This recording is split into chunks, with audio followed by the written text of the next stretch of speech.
Just keep it going. I'm a soul man, Lord. I'm a soul man. Yes, I am. I'm a soul man. I'm a soul man, Lord. You couldn't be so. You couldn't be so. You couldn't be so. You couldn't be so.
Just keep it going.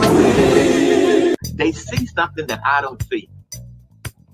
What can you learn from a bum, Omar? Shamsuddin?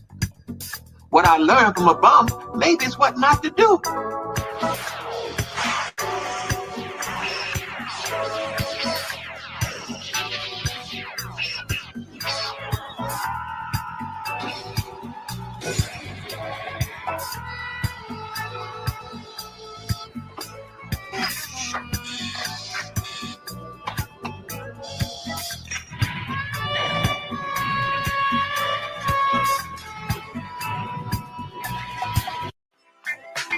Nobody takes down Angel Snub 7 easy.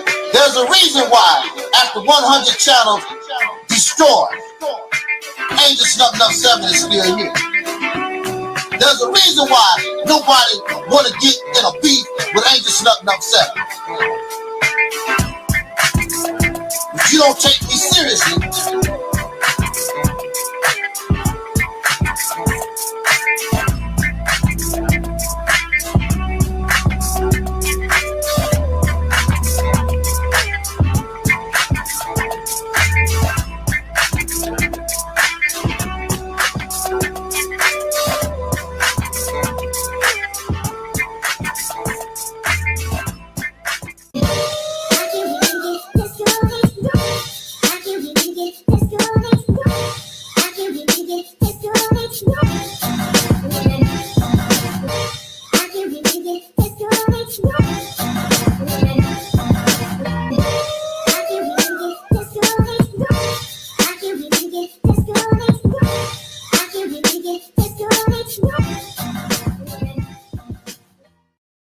You can't touch this. You can't touch this. You can't touch this. You can't touch this. You can't touch this.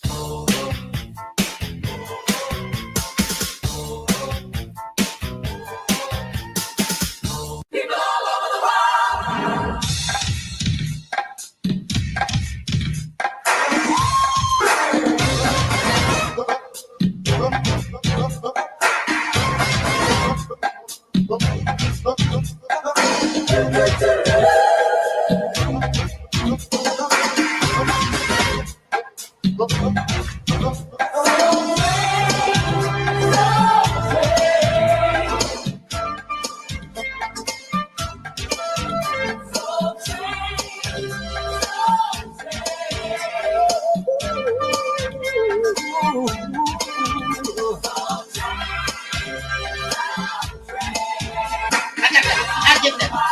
out of the hot mess. See, they say that Angel Snub Nub 7 don't care about the people.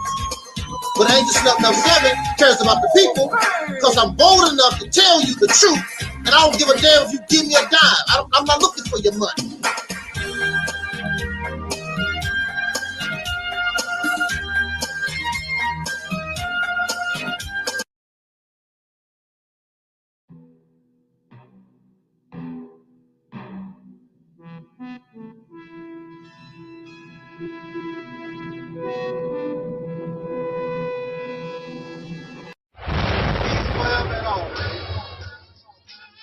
My black people, it's all about the unity. There's nothing they can do with us, so ain't nobody. We are in a state of emergency. Prejudice.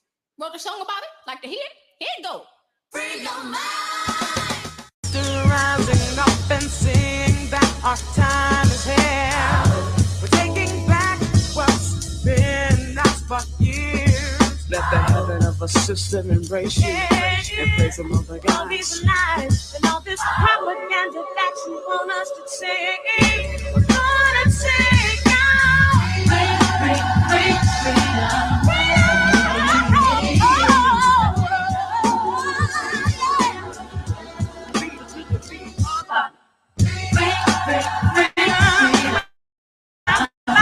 Freedom for my mind. Freedom for my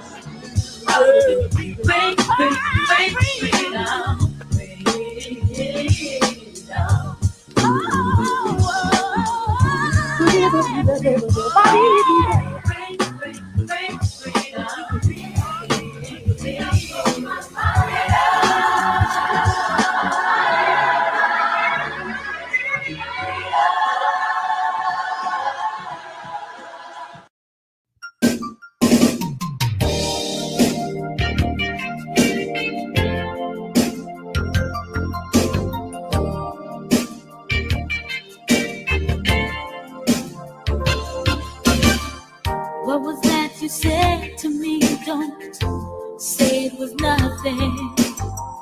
You cannot lie to me. Your eyes were talking. In the way you wear your smile and in the way you wet your lips, it's enough to drive me wild, and I cannot take much more of it. So tell me a secret we'll share. What is on your mind? Tell me a secret way. Tell me a secret wish, and I will tell you mine. Roland, I know you got soul. 1, 2, 3, hit it.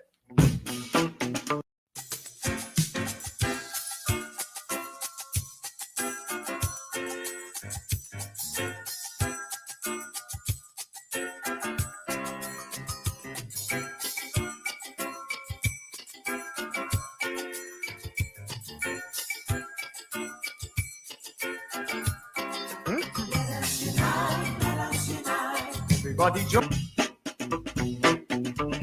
You got it. You got it. You got it.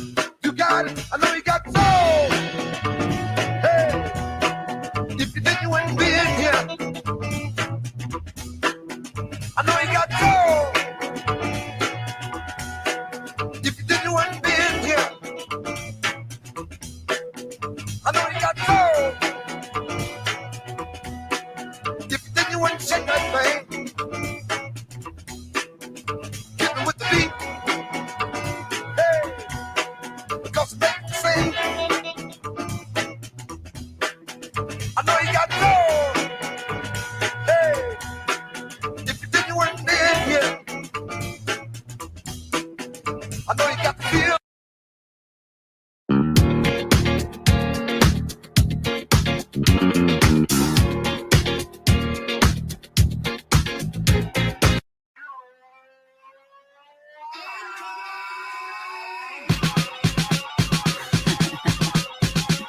Yes.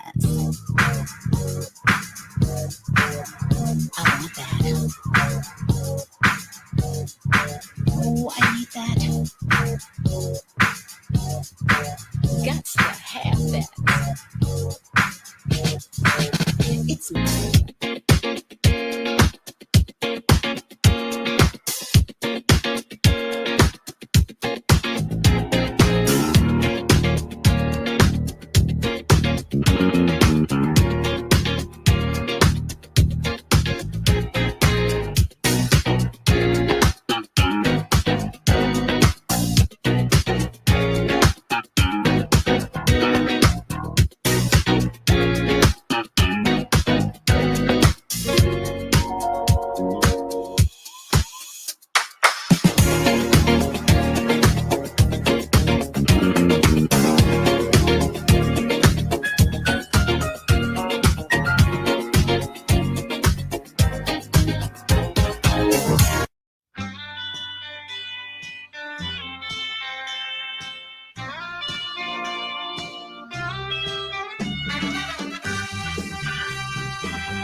people. It's all about the unity. There's nothing they can do with us. So ain't nobody in a state of emergency. Prejudice. Wrote a song about it? Like to hear it? Here it go. Free your mind.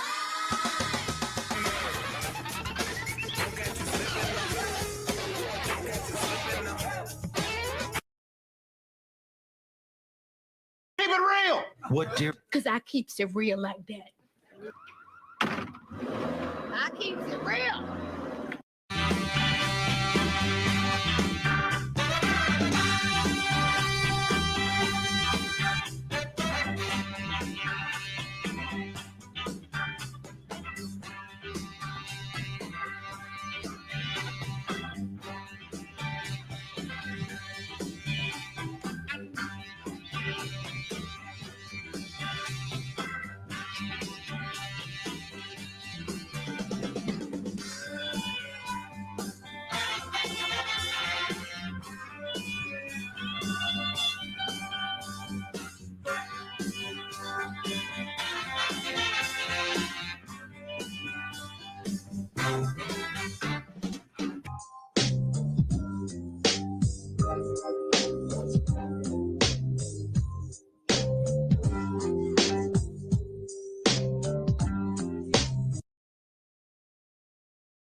Yes, I'd like to talk to you.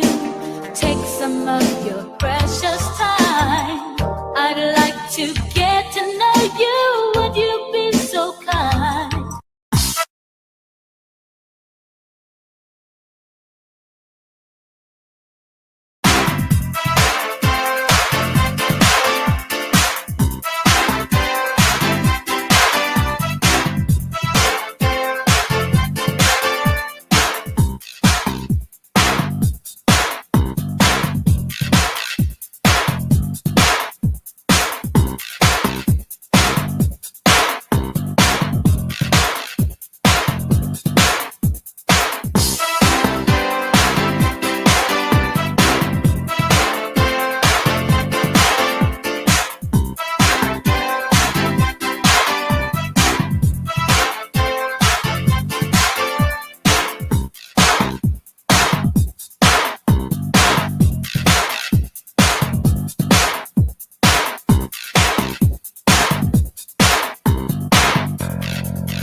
brother Angel Snubnub 7 at the Realities Temple.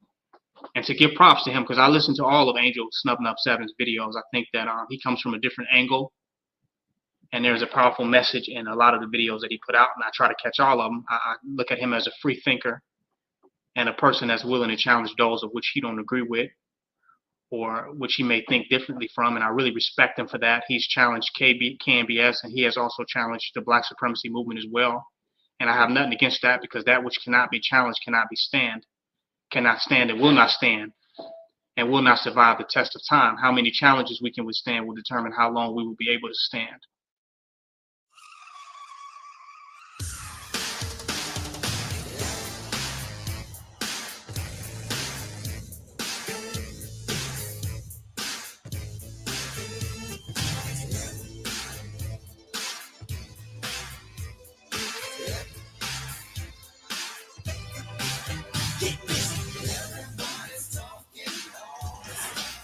You move over there.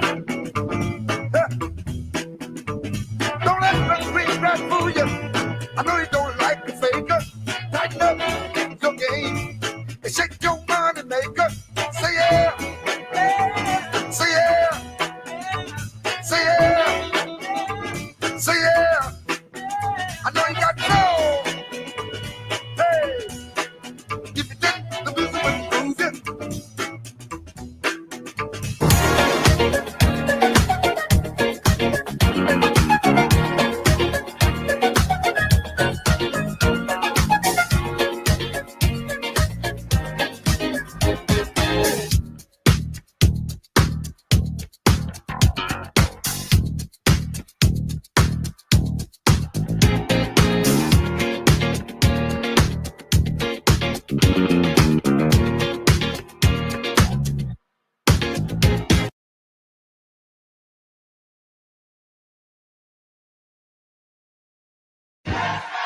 So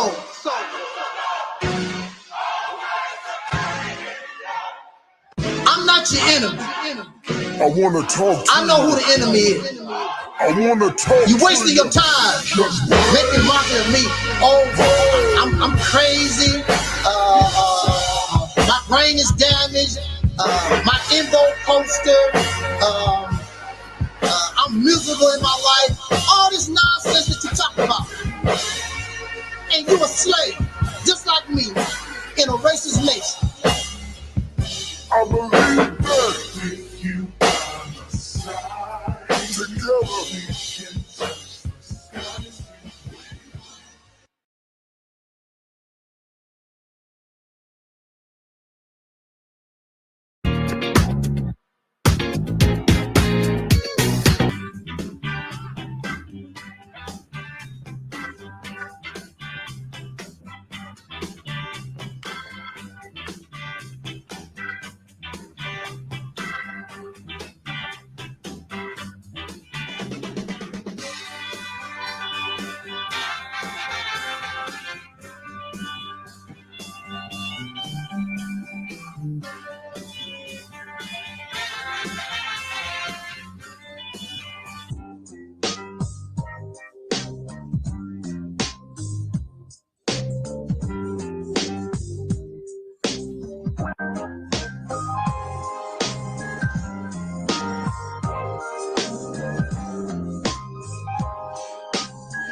And that is Brother Taalik from the Reality Temples on Earth channel.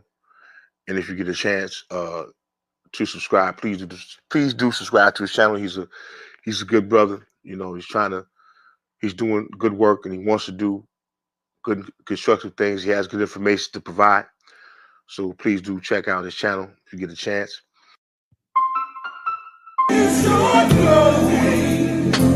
Just keep it going.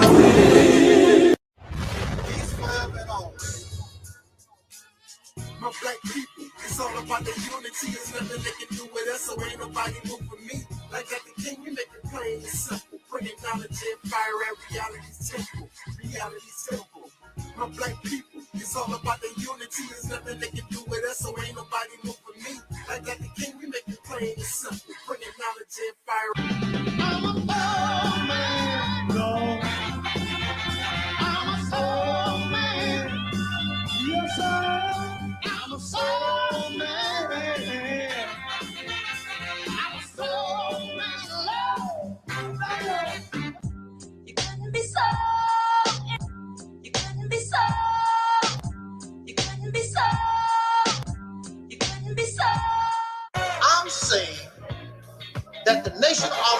of Islam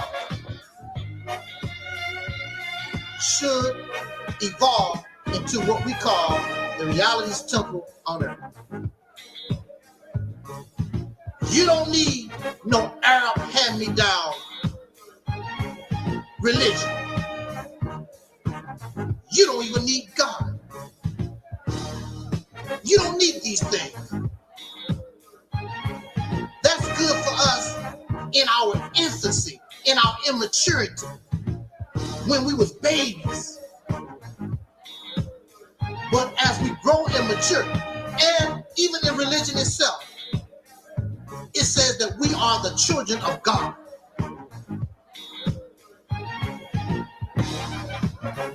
Children can't stay children forever. Children must become adults. So if we are the children of God, that means we become God. Act like God, move like God, and have the responsibility of a God.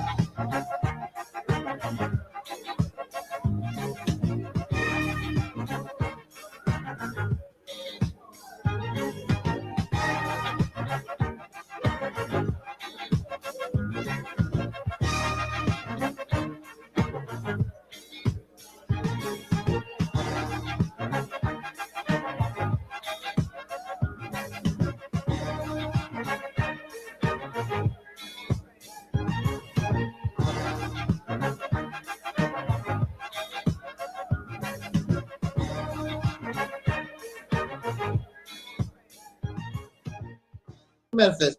Welcome to the Reality Temple on Earth, Dragon Manifest. Thank you for having me, brother. This is an honor. When I first saw your channel, I said, oh, this is an ancestor that has most definitely returned.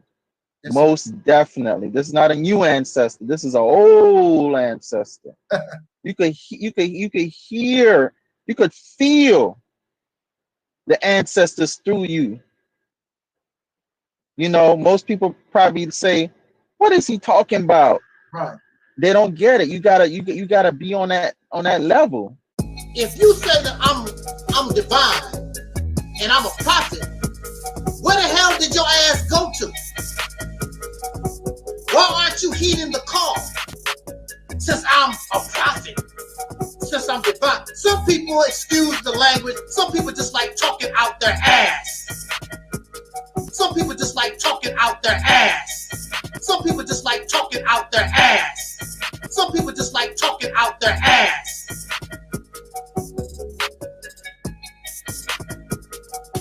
That's what they like to do. Peace forever and always.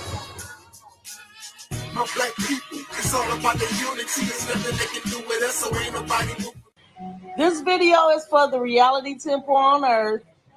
Shout out to the Reality Temple on Earth on IG. We love watching it. Yeah, we really do.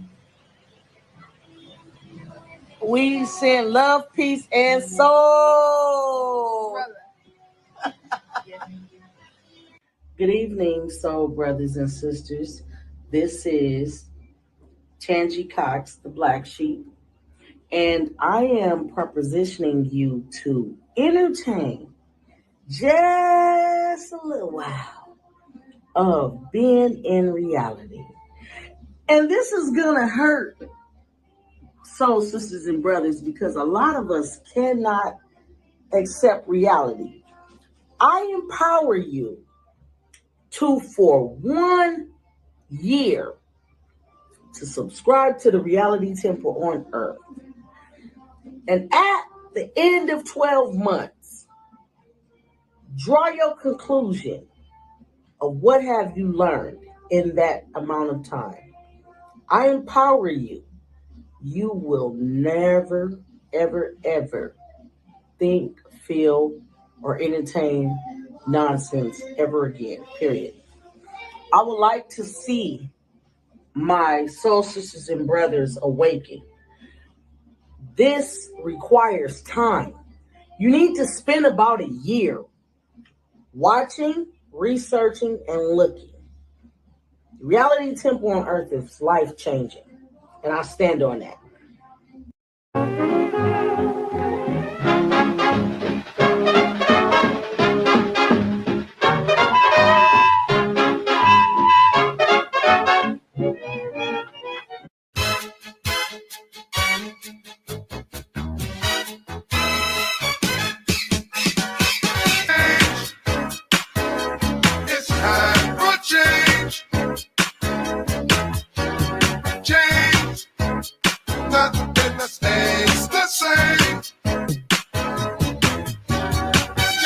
are in a process of healing. It's time for change.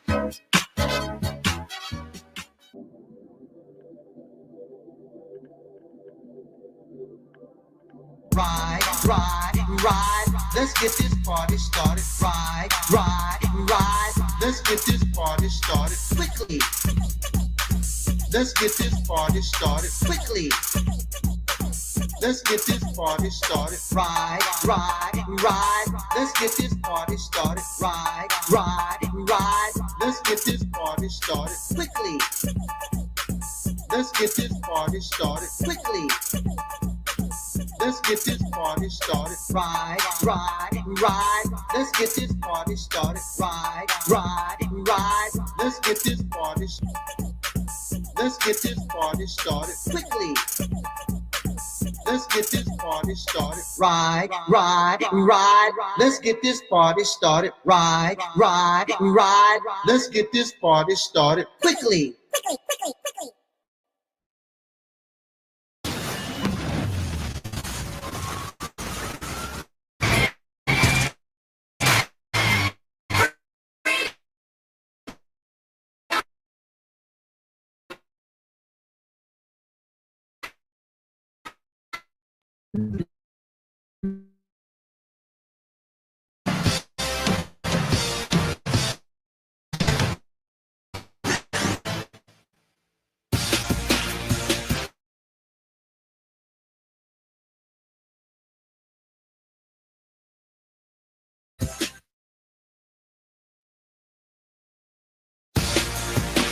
It's so good to see you. Thanks for dropping in.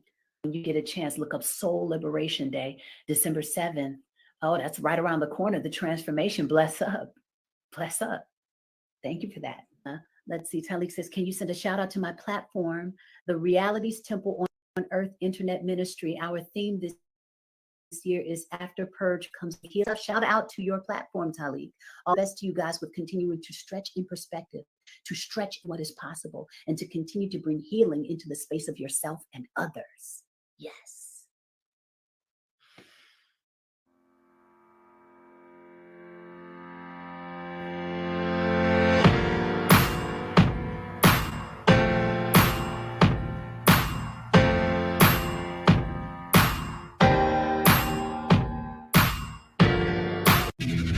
The game begins in 3, 2, 1.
Reparations, like Nicole Hannah Jones.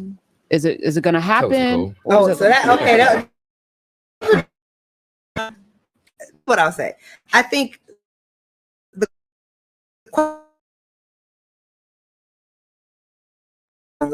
like to Tupin's ancestry interview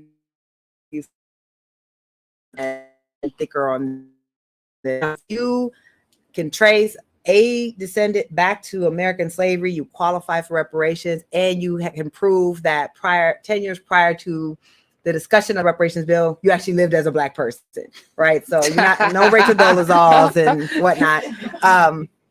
So it's that. So I think that's actually pretty easy. And I think reparations has to be two things. Anyone who thinks reparations should not come in a cash payment, I think is bought into the idea of white supremacy, right? Wealth was extracted. Wealth needs to be gotten. If I spend my whole reparations check at the Gucci store, that's my damn business. I'm not going to. Don't send your whole check. I'm not Don't going do to. it. Don't do But it. I'm saying, like, the notion that it's paternalistic to say Black people can't be trusted to spend the money that they deserve for restitution for what's taken. And reparations is not just about slavery. Reparations is about the 100 years that follows of racial apartheid, of legal apartheid. My father was born into Jim Crow, Mississippi. There are living victims of this and that wealth extraction, which actually still continues. And then I think the second part of that has to be a massive investment into the communities that have had that wealth taken. I think a massive investment into actually enforcing civil rights law. So no one should expect, if reparations happens, that Black people can never complain about racism again. Reparations will not erase racism. It will not bring equality. Reparations is about restitution, and that is it. It is about paying what is owed. Will it happen? I will never try to predict the future. I think if you look at the track record, Black people have been fighting for reparations since the 1800s, have not yet received it. But Dr. Darity did say, we hosted a reparations panel for the 1619 Project last week, and he said that he has not seen this much energy and serious conversation around reparations since, well, seen is wrong because he wasn't alive during Reconstruction, but that there has not been this type of energy and serious conversation around it since right after Reconstruction. And I think that that is hopeful. The fact that presidential candidates have talked about it, that it can be taken as a serious question, where before people would consider you to be a fringe person if you even took it seriously. Yeah, you actually have to answer to that question. I think that speaks to a greater understanding. And while there is no specific article on reparations in the project, there will be. I'm working on one, and I think you cannot read the entire magazine and not by understanding that a great debt is owed and it's time for this country to pay. Amen. Jermaine, you want to add to that?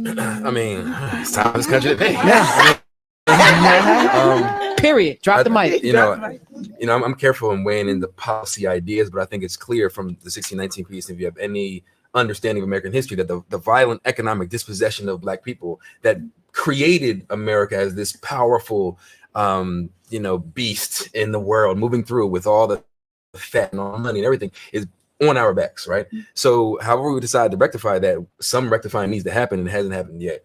But I think, Nicole said it plain, and it makes sense. I think the 1619 Project, if you walk away with anything else, not just that the tentacles of slavery reach to this day, but that the nation and America and democracy was all built on this evil institution and on our backs. And so to Nicole's point earlier about this idea of shame, the piece for me is her piece, not being Black. It's in America, and we are still here. And we walk around with this foreign tongue in our mouth, and our people are hungry, and we're dying, and all that. But the flip side is saying that you want to claim it, you should, as a Black American, to say, I built this part, I never felt that necessarily. Coming away saying, like, well, you know what, that is the truth. We fought and died and bled and built and forced this country to reconcile with this hypocrisy every step of the way. Early, it's about Thomas Jefferson. And as you're writing these words, knowing it's full of lies and hypocrisy, us to force that. Dred Scott, I fell into a rabbit hole last night, really diving deep into the whole Dred Scott, but saying we're here and going to court and the lower courts and now Supreme Court and pushing, using the levers that do exist to try to force America to this space where you want to be the greatest version of yourself as possible. And Black people in America did that at every turn. Can I just add quickly? Reparations is not anti-poverty programs. It is not race neutral programs like universal health care. Those things are important, but that is not reparations. Most Black people are not poor. Reparations is not about keeping Black people out of poverty. It's about restitution. So honestly, whether people always say, well, should Michael Jordan get reparations? Absolutely. Is Michael Jordan the descendant of people who were enslaved in this country? Absolutely. So just to be clear, anyone who talks about a race neutral it is actually antithetical to reparations. Reparations is very distinctively for those who are from those who have been enslaved in this country. Just to be clear. So, and I also think it is reparations, but it's also a mindset of taking the blame away from ourselves and recognizing that this was something that was done to us. And while we fight for that change in mindset, we also have to look at ourselves and recognize that most of us are actually just one transaction away from closing the wealth gap. Just one transaction. If you look at the wealth gap, we're one transaction. That one could be buying a home, could be getting insurance. That one transaction could be starting a business. All of us have to be on our personal and recognize what should we do individually to close the wealth gap, because our individual wealth gap allows us to support this type of learning for our community. So we need the resources to support the marketing, the learning of what is the truth. And at the same time, change our mindset to recognize that this was done to us, not by us. Amen.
Peace forever and always. Welcome to another edition of what we call the Realities Temple on Earth Internet Ministry. I'm the mighty one, Angel Snub 7. And as always, we allow our promotional video to do the opening.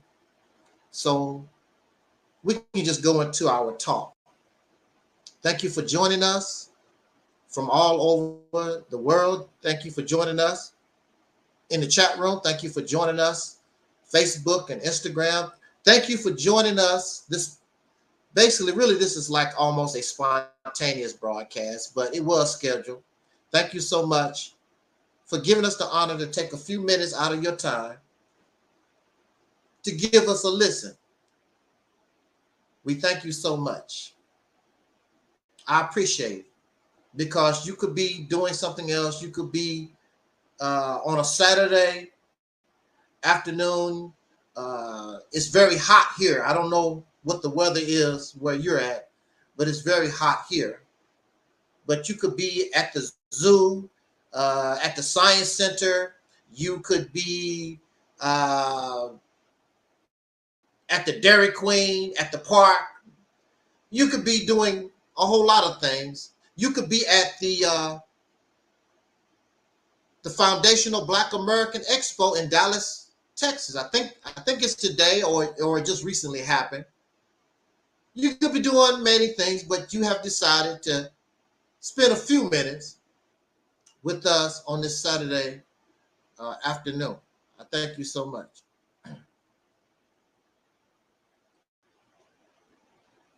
Speaking of Foundational Black Americans,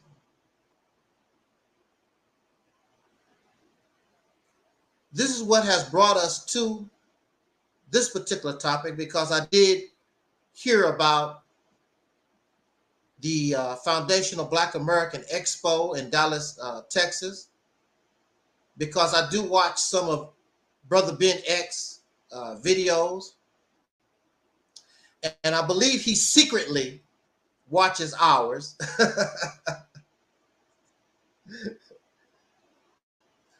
There are more people watching us than I or we may think. What brings me to this topic is Brother Ben X at the Foundational Black Americans Expo in Dallas, Texas. And we know that, was it early this year or late last year, the Foundational Black Americans, who is led or organized by Tariq Nasheed, contrary to popular belief, I don't dislike none of us. I don't hate on none of us. I can say my personal interaction, simply because you ask questions, simply because you inquire about a person's motive. You might, because I don't know what you are about. Because I question your teachings or your actions or what you say. Many on social media, you come into the public, you can expect your opinion, your actions, or whatever it is, your shirt,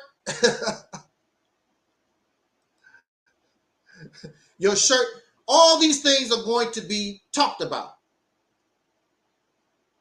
I mean, just because people dislike what I say, my EnVogue poster gets attacked because you don't like what I say. The EnVogue poster gets attacked. Wow. So when you come out in the public, how you dress, what you look like, your EnVogue poster, everything is under scrutiny. There are those who are civil. They know how to hold a conversation.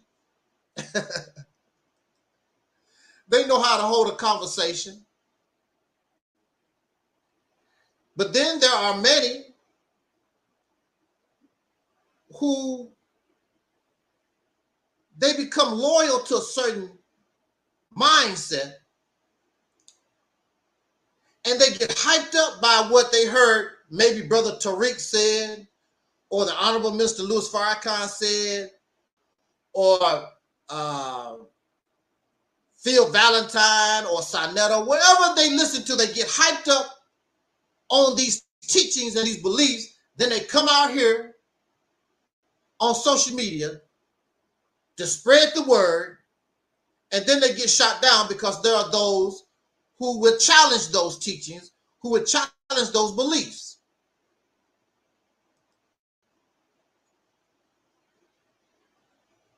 And then they get upset. So I have nothing against Tariq Nasheed. I don't know him. I don't know exactly what he's doing. I can just give my opinion from what I see. And my personal interaction is he's towards me a very arrogant type person, a know-it-all type person, egotistical, grandiose type person, a person that I see is out for himself, looking for money, probably a little booty on the side like all these folks out here. This is what I see. This is what has been presented to me. If he was not that, I would not say it.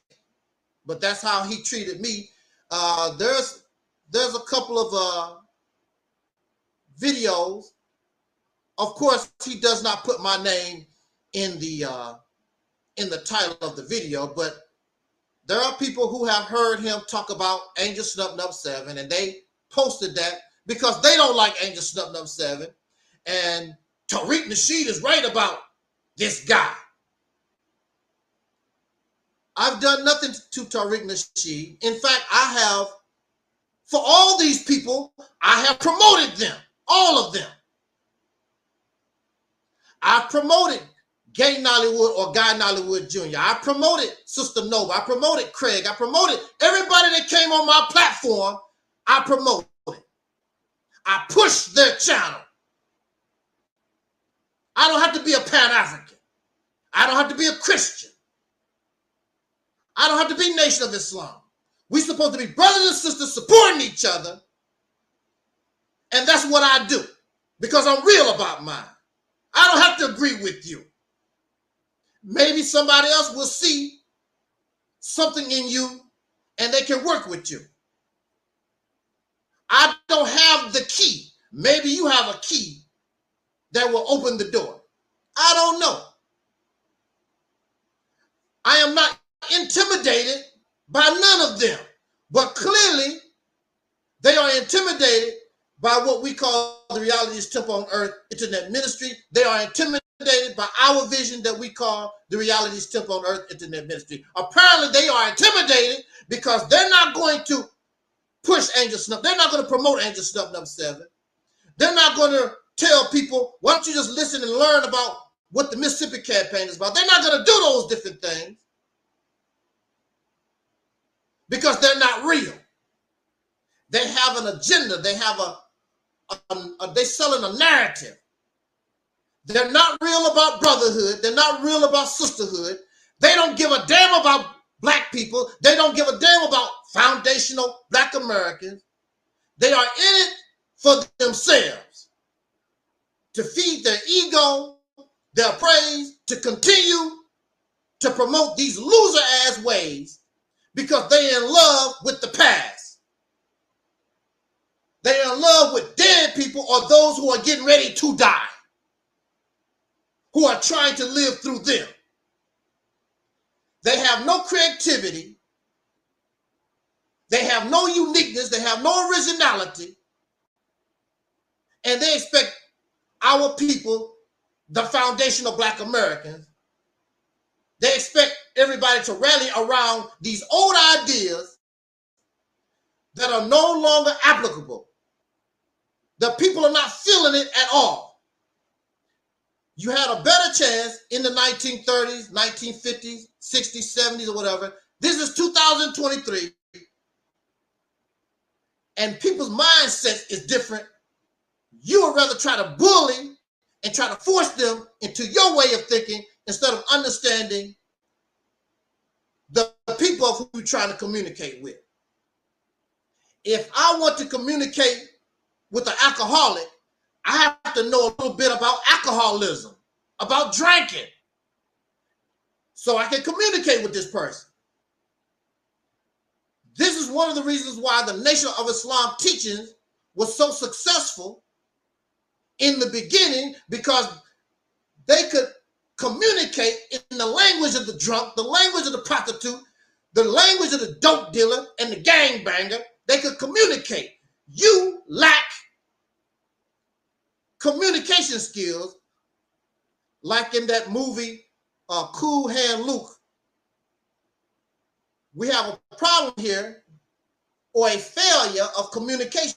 You want to try to force people to embrace what you're talking about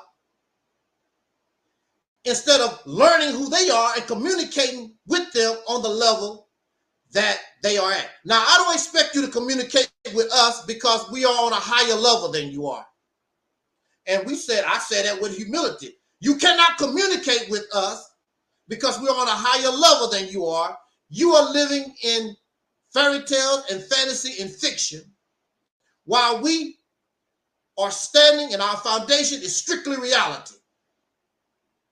You never hear us talk about the teachings, because the teachings means the belief. So we don't stand on no teachings. We stand on reality to the best of our ability. We stand on facts, the best of our ability. But I promote, and if you go look at some of my old videos, I have promoted everybody Nation of Islam, Sonetta TV, Tariq Nasheed, people who don't make videos no more. I've done it. Because that's what the way we're supposed to be. We're supposed to be brothers and sisters helping each other. You don't have to agree as long as it's not nothing negative, as long as it's not something that's detrimental to us. It's just us sharing ideas. It's just us sharing ideas and opinions. Why are you afraid of my opinion, my idea? Because it will make you look bad. And you want to try to kill this idea before it can even be born, because you know in your heart that it's the end of all that from the past. It's time for change. It's time for change. And you are not ready for change. You still want to live in the 1960s. There's a similarity from the 1930s. We are similar in the 1950s. We are similar. We're not the same. You come from the same mother and the same father. You're not them. You are unique to yourself. You are original. Once you come into this earth, it's only one you, and when you leave, that's the end.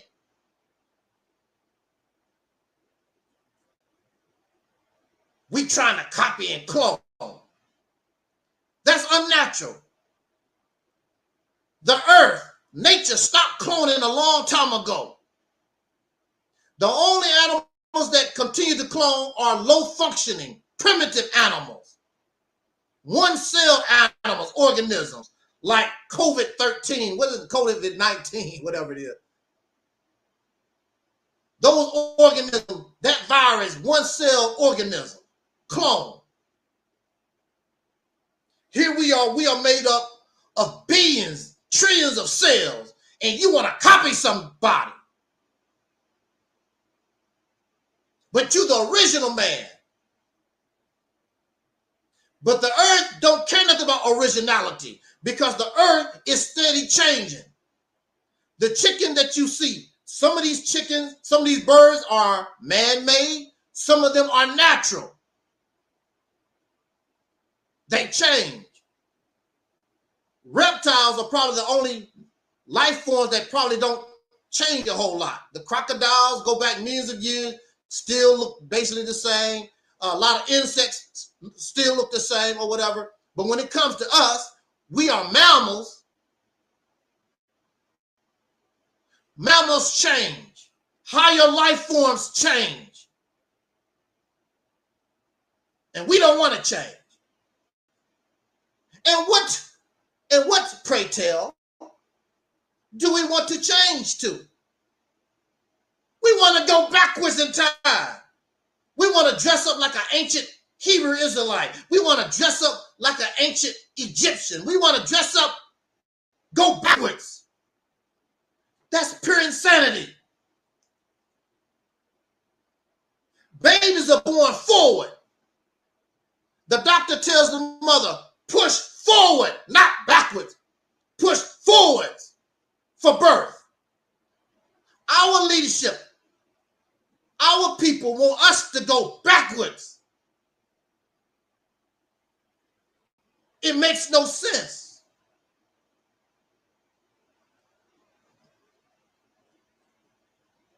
So I can't do that. So this is why they don't like Angel Snubbed Up 7. Only because I challenge your strategy. We challenge your method. We challenge where your mind is at. Because this is 2023 and you're functioning like this is 1933. That's a problem. And you wonder why you can't get nothing going, because your mindset is in the past. And these things that we're using didn't work then. What make you think it's going to work now? In the case of reparation, sister was talking about, we've been fighting out. Some of our people have been fighting for reparations since the end of the Civil War. and you still ain't got nothing.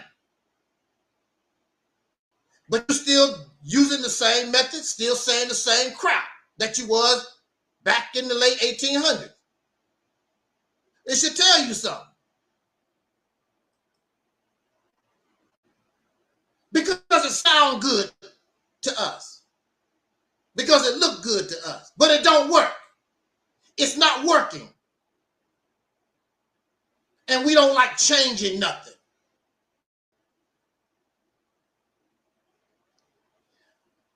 Well, you're going to stay exactly where you're at. Why are you shocked?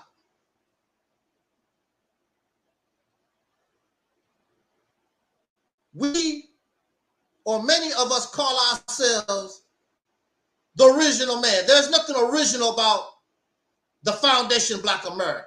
There's nothing original about us. So, brothers and sisters in this country, even so, how can you call yourself the original man and you don't do nothing original? All that you do is sit back and copy somebody from the past, quoting dead folks. There's nothing original. There's nothing unique about you. Original don't copy. The original is copied. So who's copying you? You copying other folks. Original don't copy. It's copied. It's impersonated. And that's what you do. You're an impersonator. You're a fake Muslim. You're a fake Hebrew Israelite. You're a fake Moor. You're a fake Christian. You fake all that stuff because it don't come from you. You copying somebody. You are an impersonator. There's nothing original about you. Everything that you get came from somebody else. Original, it comes from me. It comes from us. It comes from your loin. It comes from your mind. You are a copy, a clone. So you need to be guided by the original, because that's who you're trying to be. Then they get upset if there are any originals left. When they tell you you're not doing it right, you want to get upset and try to tell them you are a copycat. You're an impersonator. It's just like when Michael Jackson checked, what's his name? Chris Tucker. Told Chris Tucker, because he was impersonating, copying Michael Jackson. And Michael checked him and said, hey, Chris, that's the wrong leg, Chris. Chris was doing a little leg swing on the wrong leg. What is Chris Tucker going to tell Michael Jackson? You wrong? You copying this man. Can't tell him he's wrong. So how can you be a Muslim or a Moor, an original Moor or an original Hebrew Israelite or an original Christian come and tell you that's not how the Bible goes? This is not what Prophet Muhammad means. How the hell you going to argue and tell these people who you copying, you got the nerve to try to tell them this is how it goes? You an impersonator.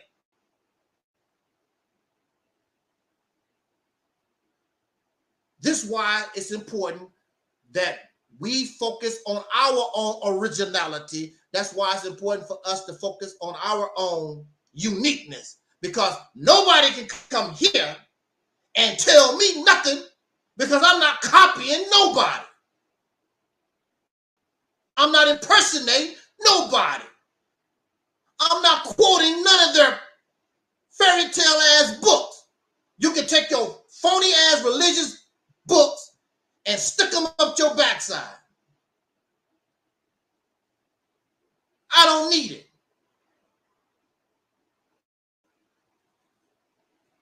You in such bad shape, you don't use your brain at all. You gotta read stuff from a book, dead ass people who ain't even related to you, so you can get wisdom. The wisdom didn't help them none. What did the Bible do for those who was pushing the Bible? What did the Quran do for those who was pushing the Quran? And they had the Bible 2,000 years. They had the Quran 1,400 years. And all these religions been around all these thousands of years, hundreds of years. What did it do for them? Nothing. It's a cat and mouse game. The Tom and Jerry syndrome. Tom chased Jerry forever. Allah fights the devil. Jesus y'all trying to go to heaven. This stuff goes on forever. It never ends, it never stops. And you don't see nothing wrong with that. All things gotta come to an end. Like, damn, it's already 4,000, 2,000, 3,000 years or whatever it is. It's already went that long. Don't you think there's something wrong? It don't make any sense. What has the Bible done? What has the Quran done? It's part of the problem. Because many of these wars, many of these things that we deal with is rooted in religious hatred. These loving Bibles and Quran teach us to hate people. Even your mom and daddy.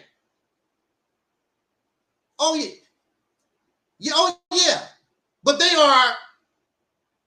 are vessels of love and peace. But they tell you to hate.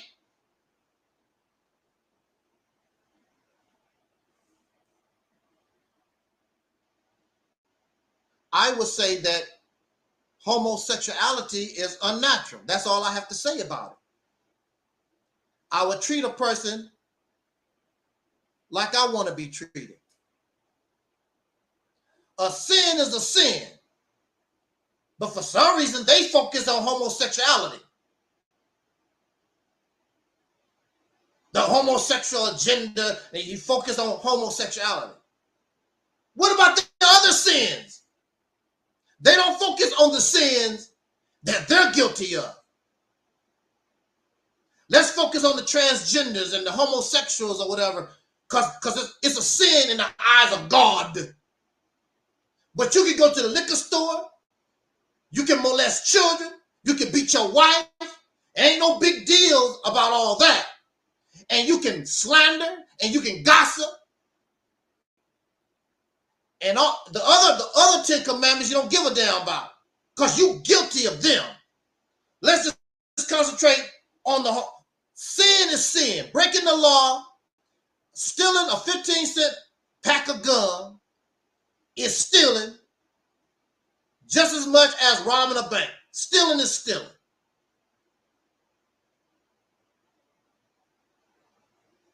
The hypocrisy in religion.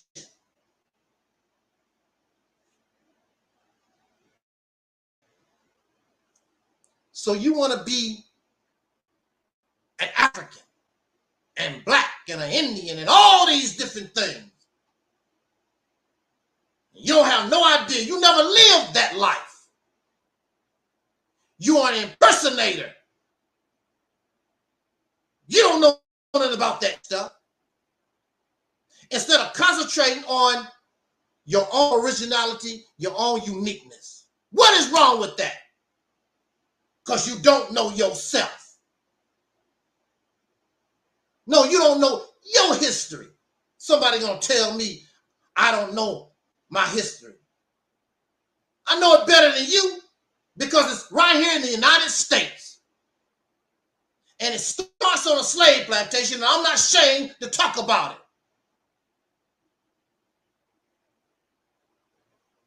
Then they get these teachings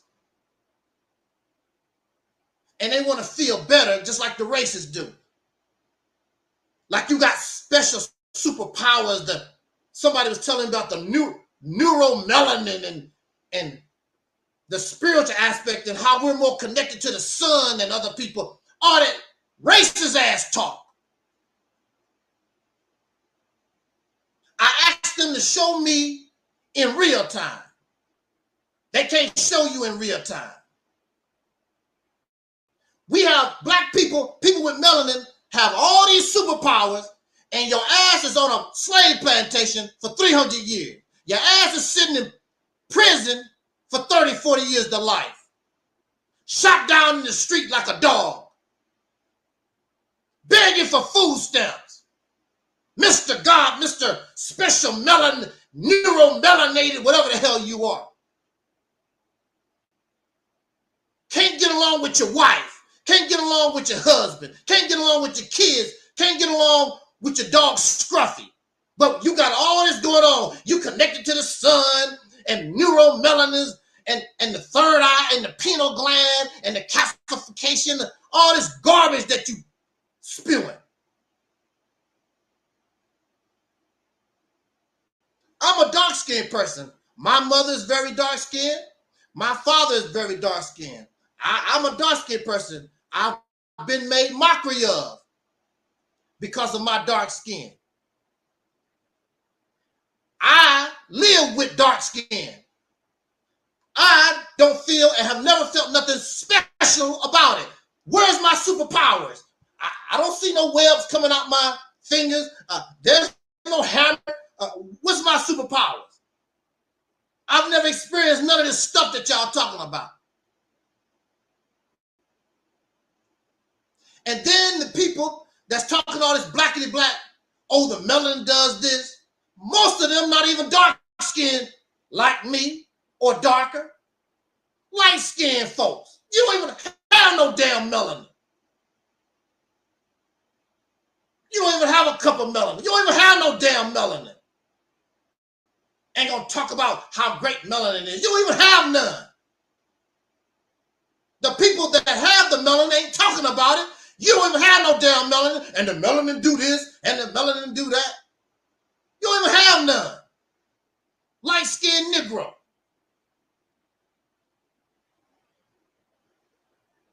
You might be jealous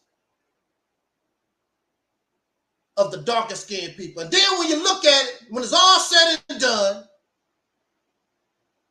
who are you still following? Who are you still listening to? The lighter skinned people. But I thought the melanin is supposed to be so great. But you're listening to all the lighter skin who don't have no damn melanin. And the man that got the melanin, you say I'm crazy. I'm not conscious, I'm not awake. But I have the melanin. Clearly, I have the melanin. You're not listening to me. I thought the melanin is so great. All this confusion, all this stupid ass mindset. So the only thing reparations could do for people in your condition is to make things worse. Because now you got money like Michael Jackson. If Michael Jackson was poor, he'd probably still be alive. But Michael Jackson was rich. And his money paid for all his foolishness, his insanity. And it killed him. If they want you dead, give you reparations. Give you in your state of mind right now, give you reparations.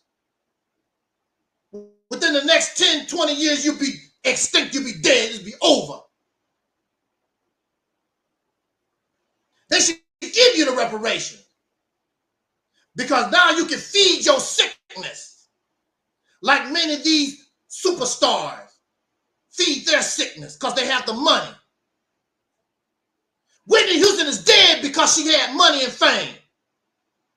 She could easily feed her sickness. She died in a bathtub. And all of you, all these black people, Foundation of Black Americans, will be dead too. Because they're going to feed their sickness. Give money to sick ass folks.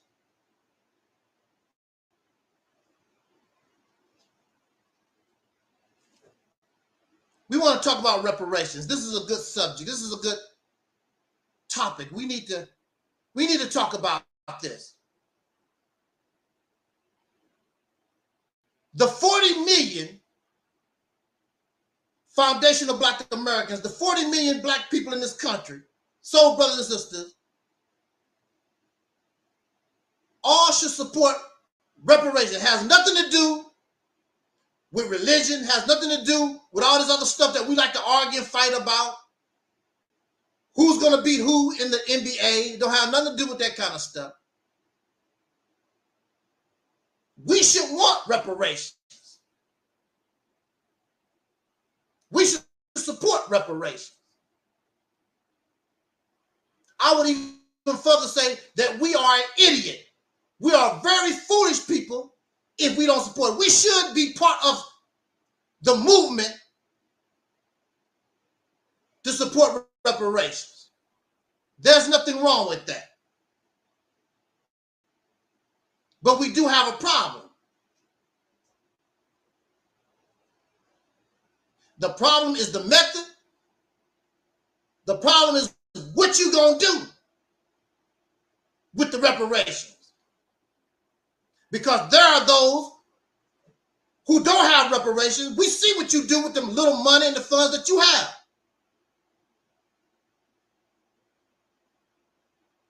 So it defeats the purpose.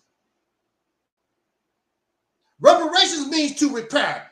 It is not a reward for your happy ass to go out and do what you want to do, contrary to popular belief. Now, the ones who are giving reparations, if that's what they want to do, hey, that's what you have to deal with. That would not be wise. The people in the condition that they are in, they would not be wise. In fact, like I said, if you really want to really destroy these people, give them the money. Give it to them. It'll be a done deal. You want to get rid of these Negroes? They are self-destructive. Give them the money. If you really want to hurt them. You think that they're going to improve. They're not going to improve. Why do you say that, Angel Snubbing Up 7? I'm saying that because, to my knowledge, we already get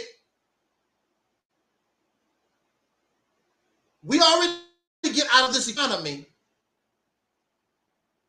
where we would be as a people, we would be the 10th.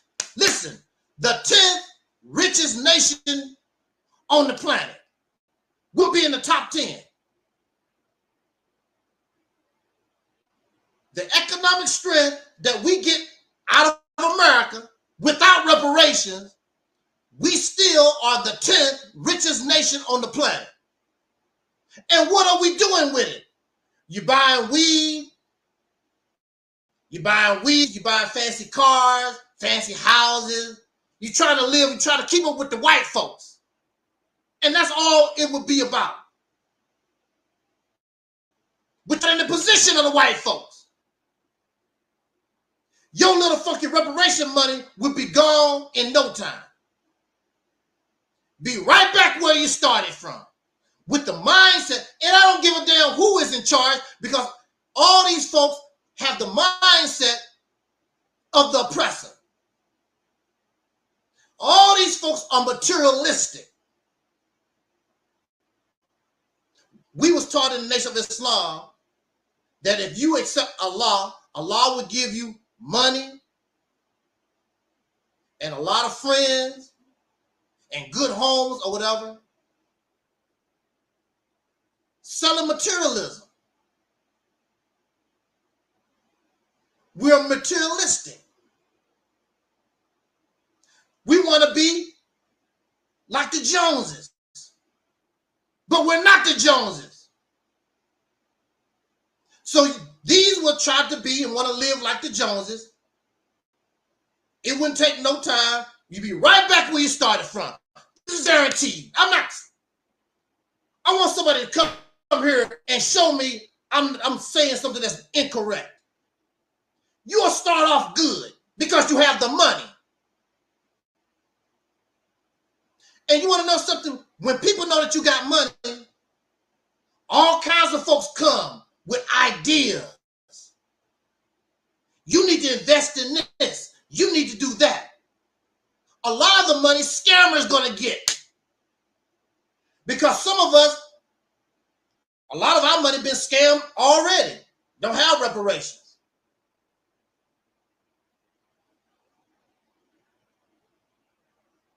And all these people selling dreams, you can double your money.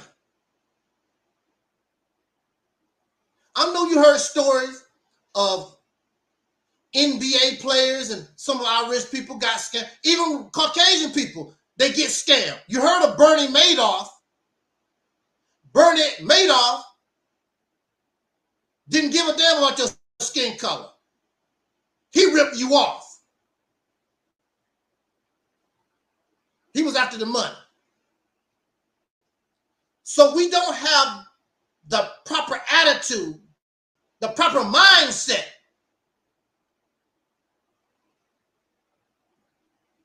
You can give reparations. If you want to destroy these people, give them the reparation. Because in their mind, well, first of all, you give them the reparations, they can shut their damn mouth up. Well, we gave you the reparations, shut your damn mouth. They will destroy themselves. Watch. I'm telling you. I'm saying that because based upon what you do with your money right now, there's not going to be no black unity. There's not going to be no a thinking tank where we come together. Okay, we got these funds. How do we help ourselves over the generation? I'm going to buy me a $500 million house and swimming pool. All these things have to be maintained. You got to keep the money coming in. Why do you think Michael Jackson was bankrupt, basically? MC Hammer, because they were spending and the income wasn't coming back in. So right now, you will have it. How long is it going to last? Give it to them. I'm telling the American government, you want to get rid of Negroes, you want to make sure they are down for the count, give them the reparations, give them that money. Probably in less than 10 years, hell, probably in less than 5 years. Be right back where they was at. Maybe you could get rid of some of them. Because some of them said, I'm going to Africa. Go! Go buy. So you get rid of them.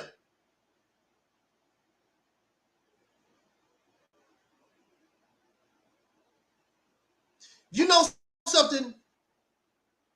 I was just thinking, these black celebrities run to Africa. A few years ago, Jay-Z and Beyonce went to Africa, and all the and Dr. Boyce Watkins and all these folks went to Africa. Oh, my ancestors! I said, oh my goodness! Ghana made $2 billion. The return to the homeland. And they brought their happy ass right back to the United States. How many of these people are putting their money in African banks, in overseas banks?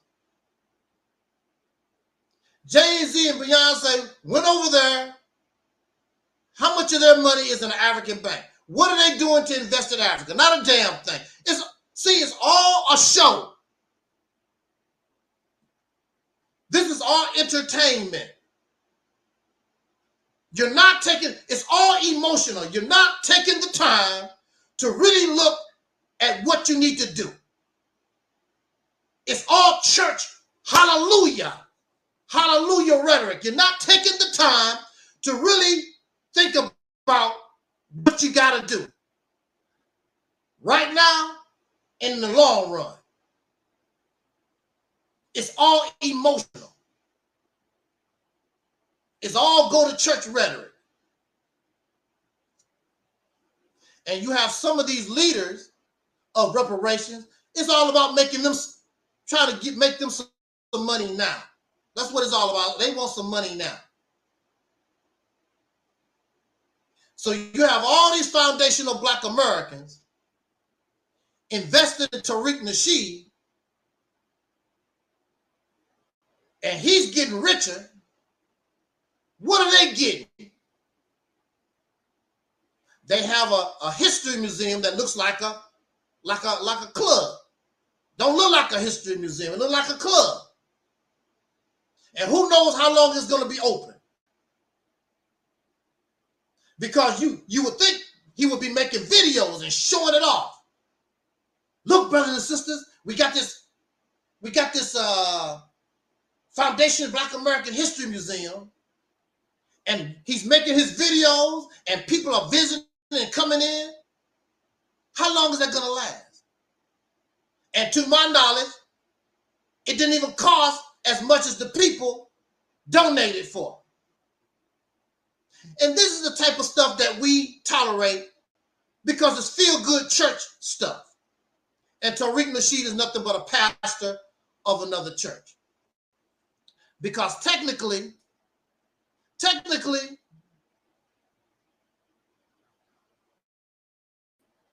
I signed the name Foundation Black American.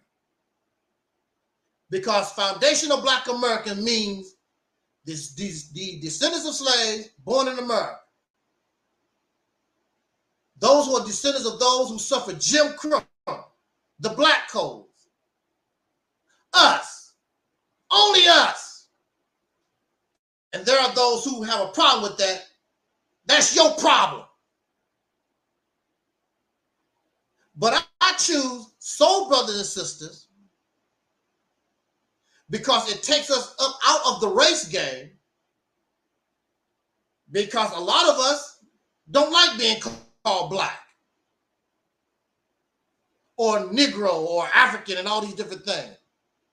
But to my knowledge and from my experience, I've yet to find people, when they understand what soul brothers and sisters is, have a problem with it, because you can be African, call yourself an African, you can call yourself a Hebrew, whatever the hell you want to call yourself, and you still a soul man, you still a soul woman, you still a soul brother and sister. It's just saying that you come from this tribe. And all of us is under this one umbrella in this tribe. We all come from the same place. And it don't make no difference if you're short, tall, fat, skinny, as long as you are a foundational Black American. But you don't have to use Black. Black is a racist term. African is a racist term. Those terms, African and Black and Muslim, those are foreign. That don't come from you.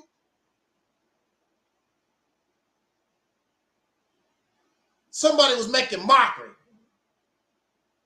They believe in the Nation of Islam stuff. They laughing at the soul train. Nobody interested in that dance show that you got. Soul Power. That's a dance show. We talking serious business. You talking about Soul Train, a dance show. Minister Farrakhan is serious. He been all over the world. He's serious. We have thousands of people listening to us. He's serious. We take care of business. We don't believe in dancing. Brother Ben posted a video, and Minister Farrakhan was giving an interview to some kind of soul channel. And I asked them, they did not respond at all. If soul is nothing but dancing and food and music, you tell me, Mr. Serious Farrakhan, why was he giving an interview to this soul channel? And he wasn't dancing. Nobody was dancing. Nobody was listening to music or eating pig feet. They didn't respond because you don't know your own history. You don't know about your own self, creating your own identity. Matter of fact, even a language. There's something called Pig Latin. We created that. There's something called Ebonics. That's us. We created language so we could talk to ourselves, so the slave master, so the racist pigs wouldn't know what the hell we talking about. That's showing your own uniqueness, your own originality. And it all comes into, it falls into our own subculture of this culture. And when you become independent, it becomes our culture, not a subculture. It becomes the culture. And it has its origins and blah, blah. Just like anybody else on the planet. You don't have to copy nobody. You have the same capacity, the same capability of any of these other suckers on the earth. You're just not looking for yourself. You want to be part of them. You should be happy not to be part of them. What's so great about these people that you want to copy and impersonate them? Look at their condition. The only thing you're doing is joining the condition. Whatever atrocity that they committed, you are part of that too because you want to be part of that.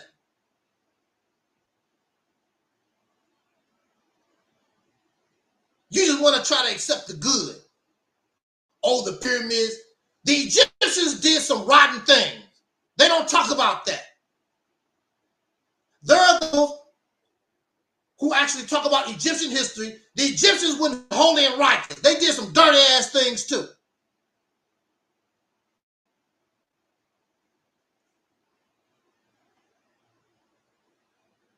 So if you want to accept them, if you want to be an Egyptian, you want to be Kemet, you're going to have to be all of it. You can't just dib and dab what you like what they do in the Bible. I like this part of the Bible, and I don't like that part of the Bible. You have to accept the whole thing.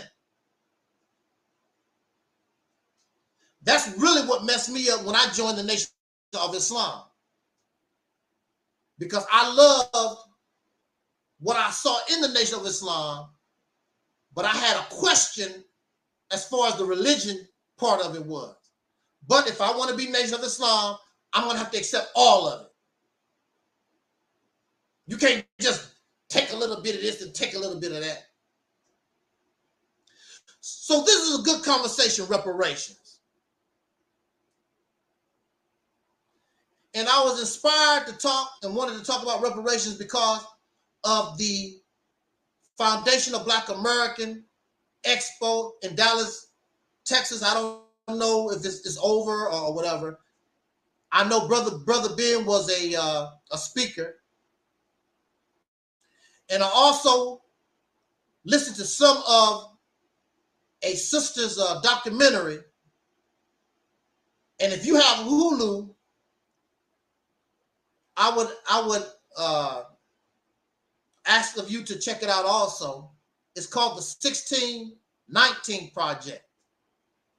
It's on Hulu.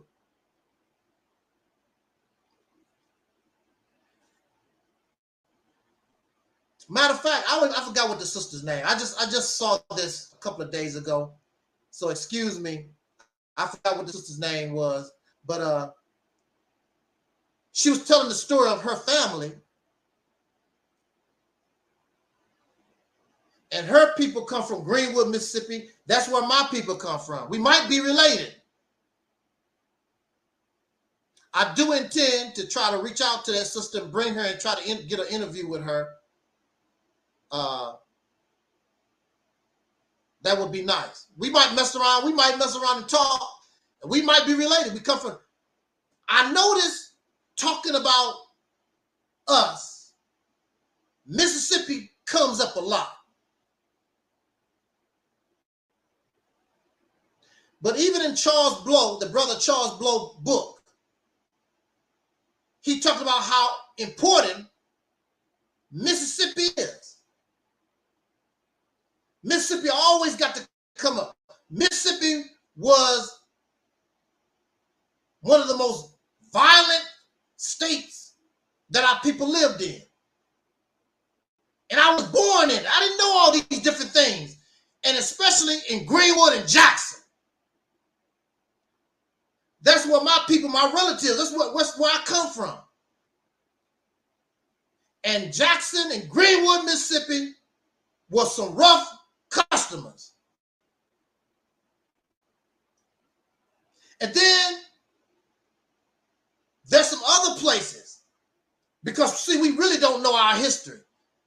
We want to talk about Kemet and we want to talk about some religious stuff. We don't even know what the hell happened in the United States, in our own family.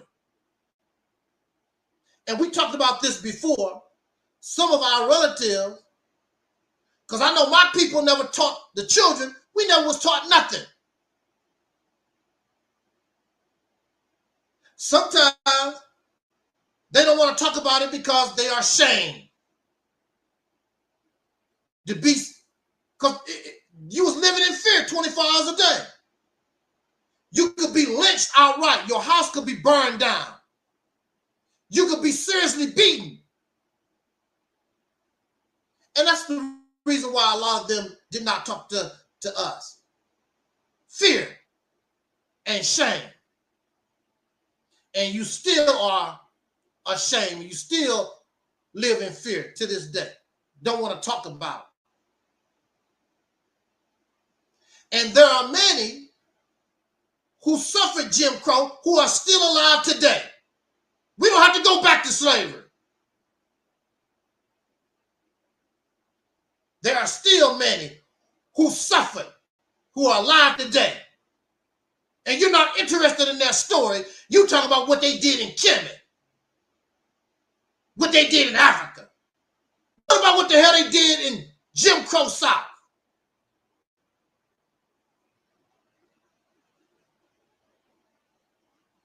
We don't know our story.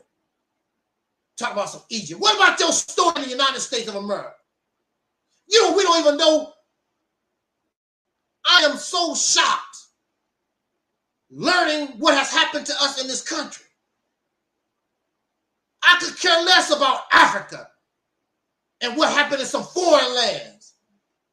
And that's why you don't have no compassion. We don't have no love for our own people. We don't have no respect. We don't have no empathy for our own suffering. When you think about reparations, you only think about a damn dollar sign, and you're not thinking about what your grandma, your grandparents, our people went through. Oh, I can afford to buy these Jordan shoes. I'm going to get a swimming pool. What they got to do with them and their suffering? You pieces of trash. So I listened to some of Brother Ben's speech. And all I see at the FBA, Foundation of Black American Expo, was a bunch of people looking to make money, looking out for themselves. How do I make my individual money?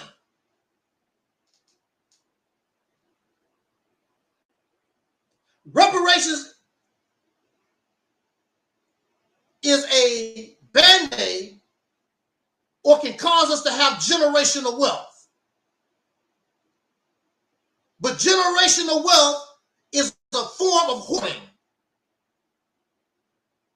It's greed. Individuals taking out of the economy, taking out of the society, way more than you could ever need.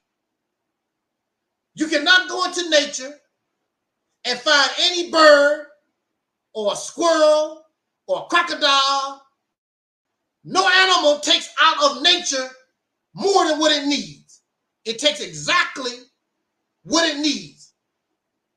So generational wealth is unnatural. But we do need generational wealth, but not as an individual, not as a family, We need generational wealth as a people to make sure us as a people are fine. You should see nobody homeless. You should see nobody jobless. You should see none of that because our wealth takes care of all of us. And all of us should be expected to work. All of us should be expected to maintain the people.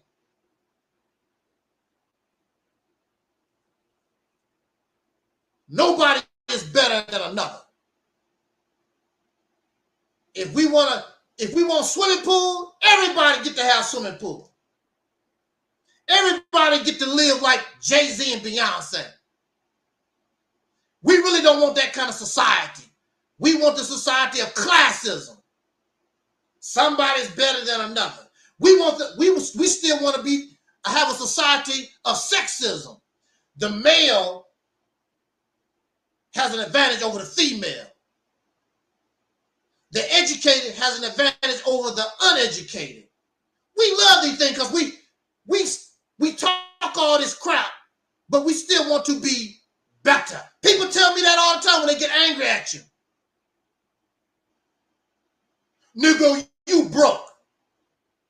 Then they'll turn around and talk about how black people are poverty-stricken or whatever, but you're going to make mockery of me because you don't like what I say and say that I'm broke. I thought that was the part of the damn problem. I thought that was part of the problem, y'all, that we poverty-stricken. Then they're going to turn around and Tariq Nasheed do it all the time. Oh, you a broke Negro. Because somebody said something that he don't like. Oh, you a broke Negro. That's part of the problem. And you're not doing nothing to solve the problem. You taking your children because you beg all the people for their money, and you take your wife and your children and your white mama-in-law to the Bahamas so they can walk up and down the street with a piece of string in their ass. That's what you do. Then you come and talk to us. Oh, you a broke Negro. I guess I am broke. Gave all your money to you and your damn history museum that look like a damn club. How you gonna get angry at Angel Snub 7 when we talking about the obvious? I didn't beg nobody for a money for a history museum. And if I did, it'll look like a museum. It's not gonna look like a damn club. I'm going to do exactly what I told you I'm gonna do. And you're not gonna see me walking down the beaches of Jamaica with a string in my ass. I'm going to do what I told you I'm going to do. I will give you your money back. They never say that. They never talk about that. Once your money leave your hands to the hands of all these people, they're not going to return a damn thing. And I want to put this message out here for all these clowns that give me a few dollars. Then they get angry and upset. I will give you, send me an email, your cash out. I will give you your little tiddlywink crap right back to you. I don't need it. Fake ass. You was fake when you gave it. Well, brother, you sick or whatever. I wanted to help you out. You was fake anyway. I don't need it. I'll cash up you your crap right back. These people giving these folks millions and thousands, millions of dollars. Ain't producing nothing. I wish you would give me thousands and millions of dollars. I got to produce something for you. I couldn't even sleep at night taking your money and can't produce nothing. Couldn't even sleep at night. I'll be making videos all night long. I can't sleep. This is bothering me.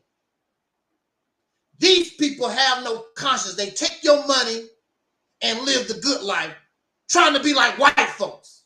And that's what the reparations, really that's what a lot of this reparations stuff is about. They just want to try to get this money in their lifetime so they can keep up with the Joneses, keep up with white folk. You can't keep up with them. You can't keep up with them. They are hundreds and hundreds of years ahead of you. You cannot keep up with them. And they still have theirs. Matter of fact, they're going to get a whole lot of that money back just in taxes. They're going to get a lot of that reparations money back just in taxes. You want to destroy these black people? Give them the money. Give it to them. They'll be done in the next 10 years. They'll be done.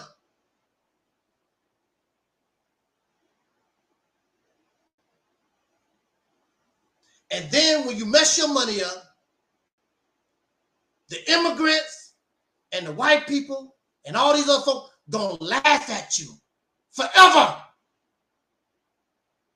They got the rebel. Look what they did. Look what they did. You be the laughing stock of the earth. All over the earth, they would hear about you and how you messed up your millions of dollars of reparation money. They'll laugh at you all over the world. You'll never be respected nowhere you go. A bunch of clowns.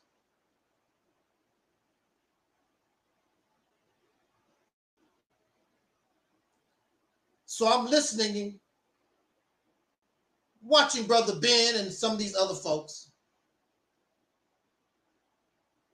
And it's all about them. And they want you to be like them. As an individual, this is how you can become wealthy and rich. Liberation is supposed to be for the people, not for you as an individual. Reparation is supposed to be about the people, the hurt and the pain of our ancestors.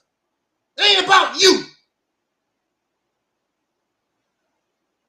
It's about repairing the people. Putting us where we should have been had they not done that to us. It ain't about you, the individual, what I want. I want a damn swimming pool. But this is what you're dealing with.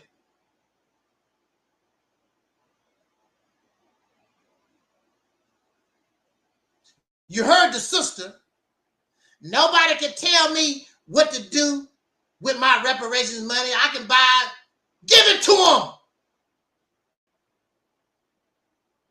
We don't even like each other. There's no unity. We don't even like each other. We divided. We all screwed up in the head. The only thing money would do is feed our sickness so that we can destroy ourselves faster. So if these people are really as evil, like you talk about, they should give you the money and let you destroy yourself. What is that? What do they say? Give a person a piece of rope, let them hang themselves. Give them the reparations. That's the rope. And then they can't blame you, the evil white man. They would hang themselves. I guarantee you, they would hang themselves. Because look at their condition. Look at where they are right now. They would destroy themselves. Greedy, grandiose, egotistical, selfish, violent. They would destroy themselves. In 10 years, you don't have to worry about the Negro in America no more. 10 years, you don't have to worry about them talking about foundational Black Americans. You ain't gonna hear about all that. Everything is gonna go silent.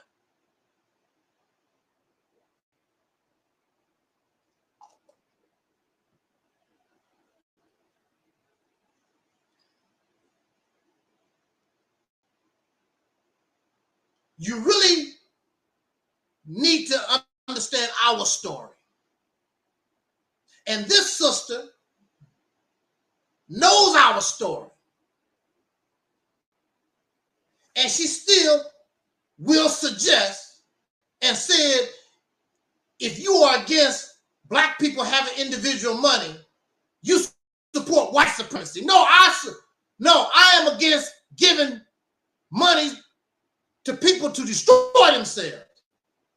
You are the one that is support white supremacy, because you know the people in the mindset.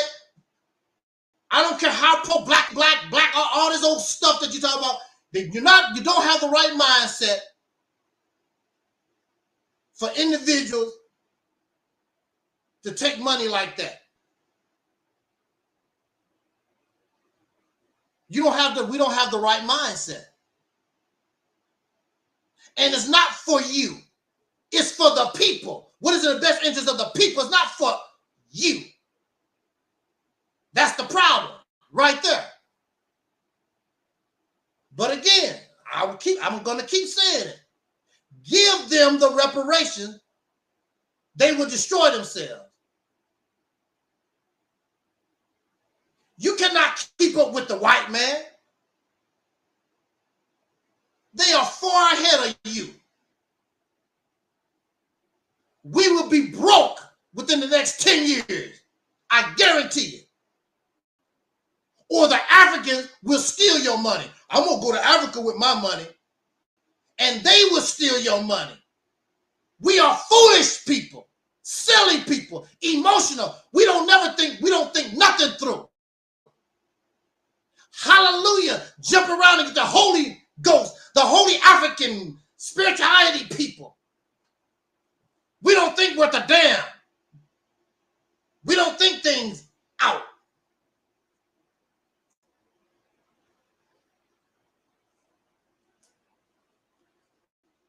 So I have a problem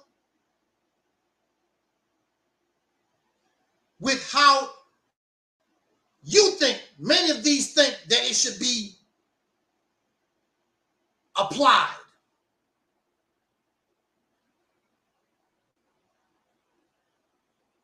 But I don't care, because it's really not up to you anyway. It's up to the one who is giving the reparations.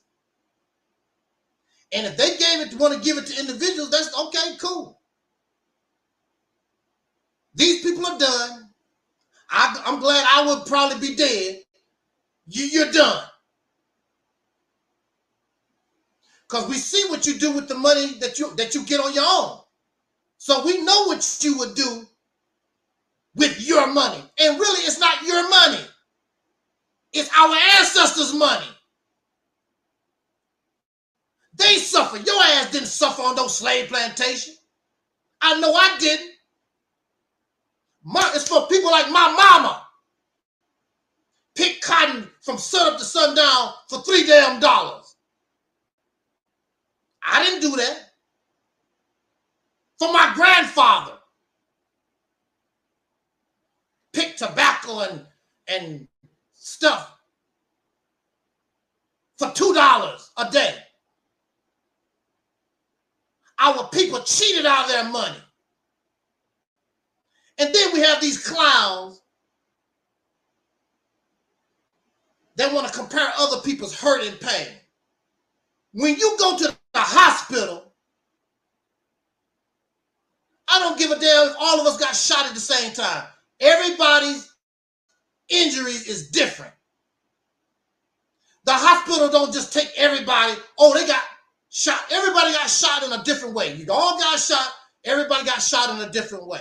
You have these clowns, because they really don't know what reparations is about. They don't think they emotional too, because they just hate your ass and don't want us to have nothing. Well, the Jews and the Native Americans or whatever, they keep talking about what other people went through. Don't compare my hurt and pain with yours. We're different. There are people who get shot. Some people, minor, their injuries is minor. Some people are in critical condition. You don't know nothing about. Don't try to compare me to you.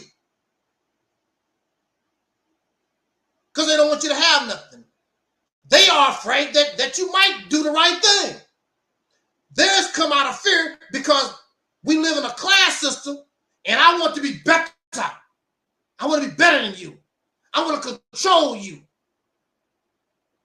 And that's what it's all about, control, power. I want to be better. I want to be better than somebody. I'm a man, I'm better than a woman. I got a college degree. I'm smarter than the man in the street with a 3rd grade education. I'm better, I'm smarter, I'm greater. We like that kind of stuff.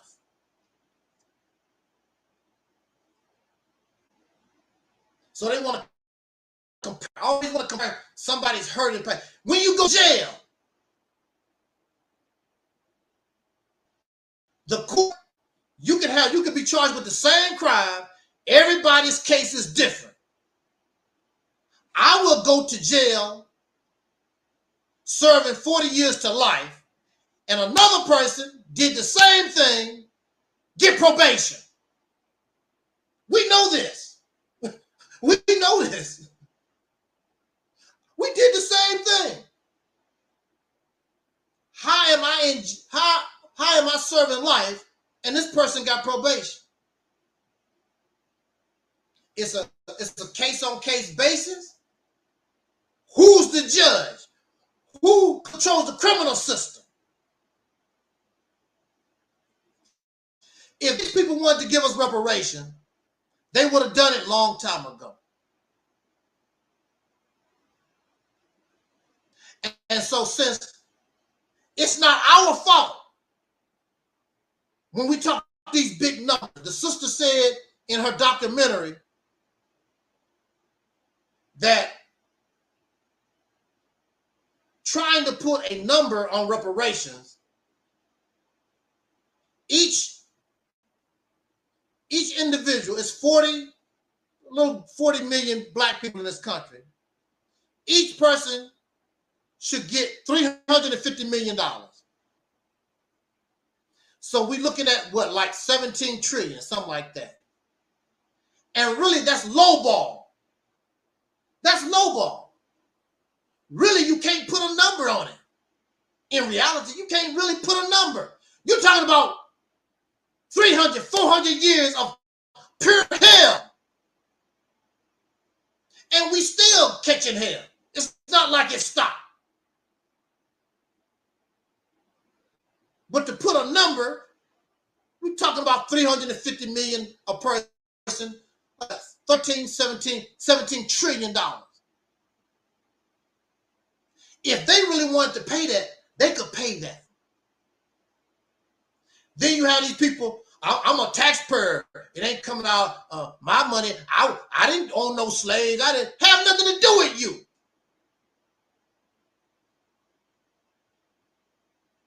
Your money is not going to be affected. Whatever your little funky paycheck, whatever y'all doing, is not going to be affected.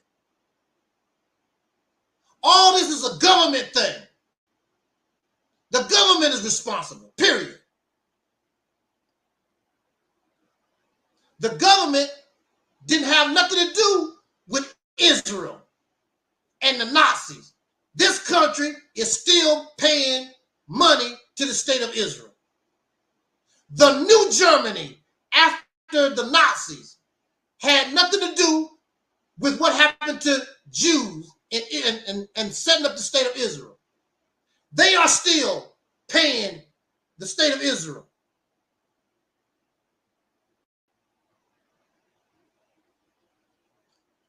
You ain't complaining about that. You ain't complaining about they destroyed Germany and Japan, and America helped rebuild their enemies. Wasn't World War II about Germany and Japan? They was the enemy. Then you turn right around and you rebuild. Wasn't you at war with Iraq? And they don't say nothing about it. They rebuilding Iraq. They might not talk about it. They probably helping rebuild Afghanistan. because it seems, because I see them people smiling in these folks' face now, something is going on. They must be helping those people rebuild Afghanistan. Your ass ain't complaining about it. Your ass don't complain about nothing except if you think, oh, I don't want the black people to get nothing. I'm against that. Nobody complaining about all this other stuff that's going on. All these other, you got a war and your country is sending billions of dollars to Ukraine. You ain't upset with that? What is the benefit of helping Ukraine? I haven't heard nobody talk about that yet. What is the benefit of the United States helping Ukraine, but the United States cannot give Jackson, Mississippi $2 million to give the citizens of America clean water? Like Eric Muhammad said, talk black to me.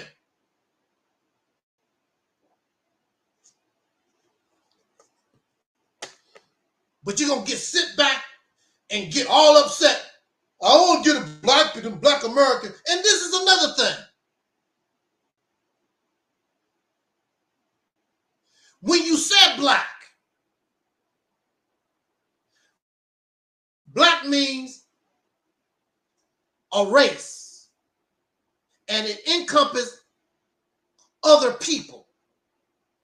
So when you said reparations for black people, you're talking more than just descendants of slaves born in America, black Americans.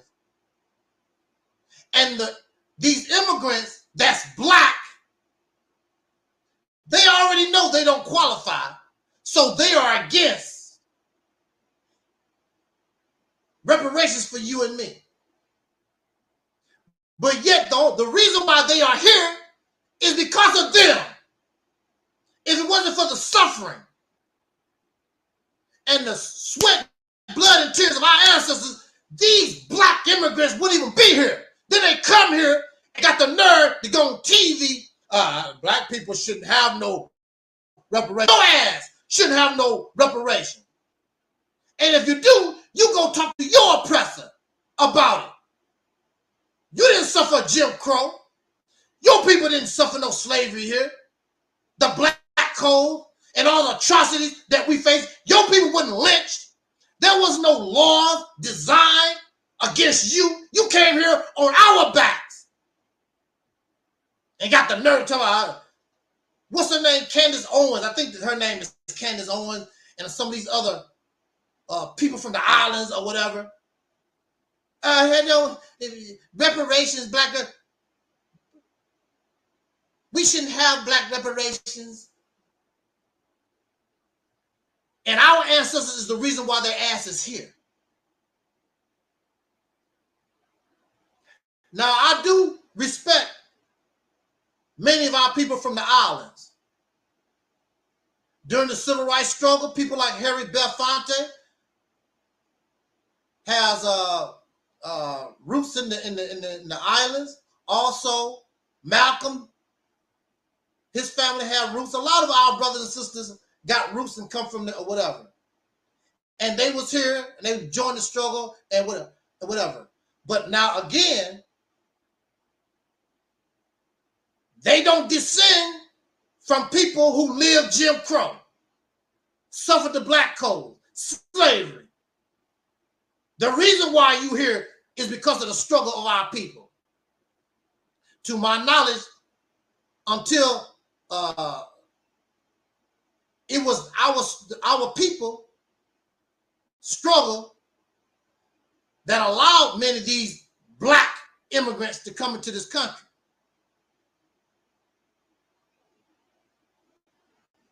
To my knowledge, they wasn't even allowed till recently. See how people can turn on you and stab you in the back? Low down pieces of trash. And again, it's jealousy because, look, why don't you take your happy ass home and ask your oppressor for reparation? How the hell you gonna come here where I was born and raised for generations? You gonna tell our government, oh, don't give them no reparation. But yet it's still, but they don't talk about all the money going to Ukraine, all the money going to Iraq, all the money going everywhere. They're not saying nothing. Only when it comes to us. Should be sick of these people.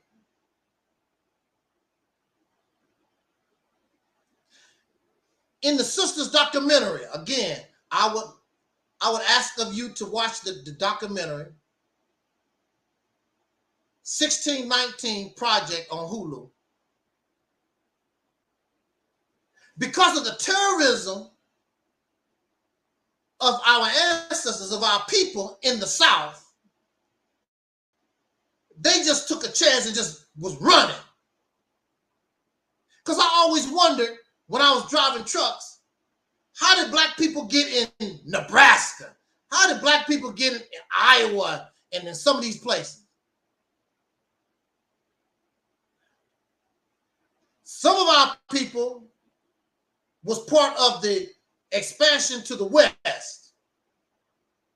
And they traveled west and they was given free land in the West. Some of our people participated in that type of thing. But a lot of our people took their little dimes and dollars because of the oppression in the South. As you know, they did run up north, like to Chicago. They ran up north and they went like northeast, and many of them end up in Iowa, Nebraska, and some of those states. I'm like, how the hell did they get? Look, when you scared, you just run, and wherever you end up laying your head up. And it still wasn't beautiful. Matter of fact, a lot of them, when you hear them say, it was probably almost as bad as living in the damn South. Because what it really was, all these people are the same. You had a minority that saw you as a human being and treated you equal. But the majority, whether they lived in the North or the South, they saw you as an inferior. No, you don't have to be a slave, but you ain't equal to me. You ain't my boss. You shouldn't make more money than me. You shouldn't have a bigger house than me. You are my inferior. Even though they might have a problem with slavery, you still not equal to me. So our people ended up in Chicago. Dr. King went to Chicago. They ran him out of Chicago. He said, I seen some stuff in the Jim Crow South. Chicago, I ain't never seen nothing like Chicago. Those people was really, really hate-filled.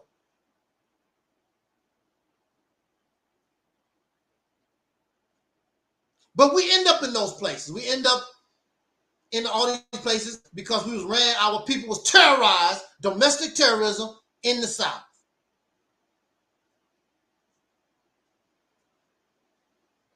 So I say,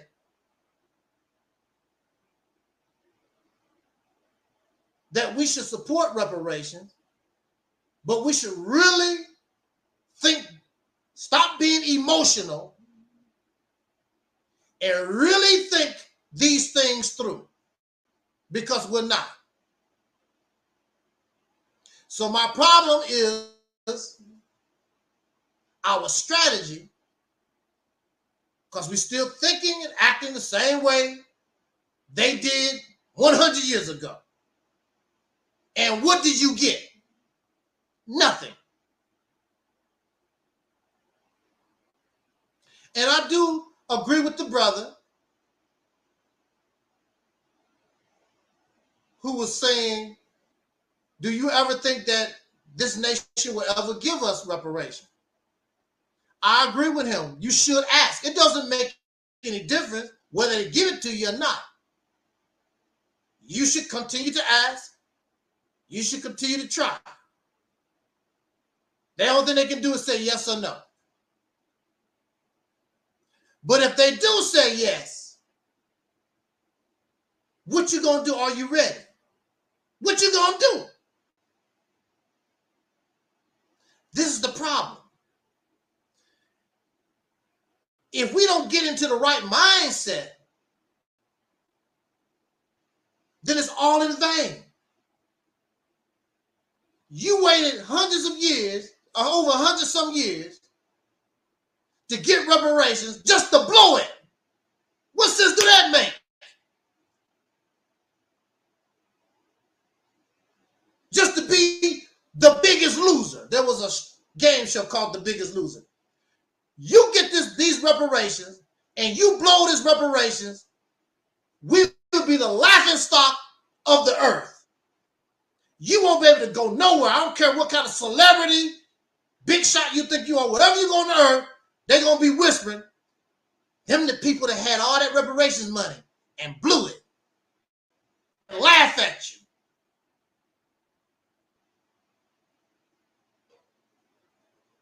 We need to think these things through.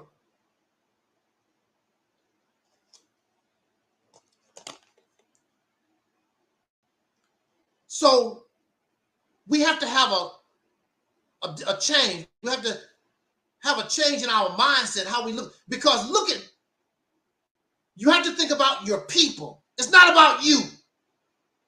It's not about us. It's about the suffering of our ancestors. Making them proud. Buying a swimming pool, buying a car that you don't produce. This is another thing. You want to spend your money, reparations money, on a bunch of stuff that you can produce. We have black reparations money, and white folks gonna come in and put in the pool. White people gonna be building the house. We're not even producing nothing. The first thing that we should be doing is try to create the things that we need to maintain our necessities. We like to drive cars. We should have a car manufacturing plant. We should support our farms, our farmers. We love watermelon. I know I do. Love watermelon, corn. We like fried chicken. We should be doing all these type of things. You need electricity. How about a power plant to produce our own electricity? Our cars, well, pretty soon all the cars probably will be electric, but we need some gas, rubber for the tires, all these different things. All thing you want to do is continue to be a damn consumer, and you're not even trying to get the things that you need. We need a water purification plant, because this water ain't good enough for us. We want to be able to bring the water in from the river and clean it up so it's healthy for us. So you don't have to buy bottled water, because your water purification plant gives you clean water. You don't have to buy bottled water from the store no more. Just get you some bottles and put the water in it straight from your tap. We're not thinking about these things. We wear shoes, clothes. We want to live in a lap of luxury. That's not what our people. If you want to live in luxury, do that on your own dime. Don't do it on your ancestors' dime. We could easily buy some of this land that these people stole from us. Get their land back.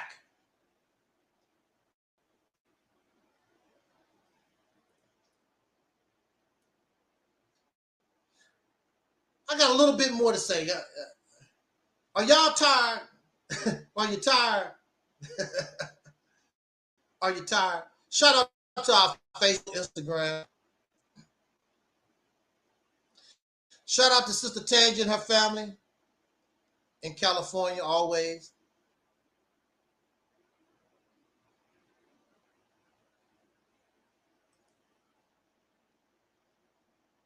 Got a little ways to go here now. Got a little ways to go, little ways to go. Bear with me. Please bear with me.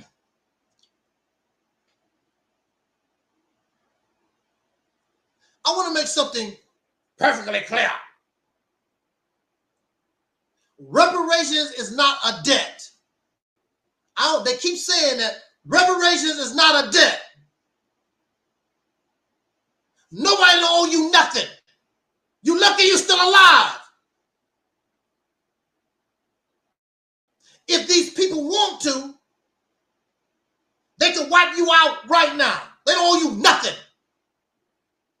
That's the way of the conquerors. When you on a farm and you want to shut the farm down, what some farmers done, they just let the animals loose.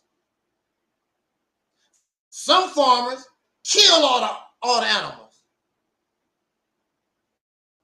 When slavery was over, they could have just rounded every black person and just outright killed you. Or put you on a boat, and wherever you go, we don't care, but you got to get the hell out of here. The conqueror don't owe the conquered nothing. It's not a debt. You lucky to be alive. If the white man is the devil, like the Nation of Islam teacher, if this white man is so evil like y'all talk about, why didn't he just kill all the slaves? Why didn't he put our ancestors on a boat? Put on a boat, you got to get the hell out of here. Because they knew they was going to have a problem down the line messing with us. I believe it was it was Abraham Lincoln talked about it in one of his writings. No. I think it was, it goes further than that. I think it was Thomas Jefferson. Because they knew this probably wasn't going to last forever. And I think it was Thomas Jefferson wrote, these slaves going to be some problem down the line somewhere. But Thomas Jefferson didn't give a damn. We'll let those generations deal with it. We're going to enjoy ours right now. So don't get angry at the black man. Get angry at your ancestors, Thomas Jefferson and George Washington, all those guys. They don't want to set all this stuff up. Because they knew one day down the line it's going to be, all this is going to cause problems. So don't get angry at black folks for what your forefathers done. And you praise them and you honor them and you respect their decision. So respect this one. They handed this down to you. They caused, if the United States, it ain't no if. If the it's no if. The United States owe black people reparations. Your ancestors caused it. In the beginning, it was little or nothing. Folks were satisfied with 40 acres on a mule. Didn't even give them that. It's your government that did this. What the hell are you blaming me for? I'm a victim. My mama was a victim and her mama was a victim. What the hell are you blaming us for? Blame your damn government. And they still doing crazy ass stuff. People love to blame the victim. Blame the woman that got raped instead of the rapist. Well, maybe that dress you was wearing was too short. What did you do to attract him, make him want you like that? Making excuses for the rapist. Yeah, you right. It was that little dress. Yeah, you right. It was the government that did this. Our people didn't have nothing to do with that. Matter of fact, like you say, if it wasn't for the government, we wouldn't be here to begin with. Got the nerve to get angry at us. Get angry at us for what? We have the right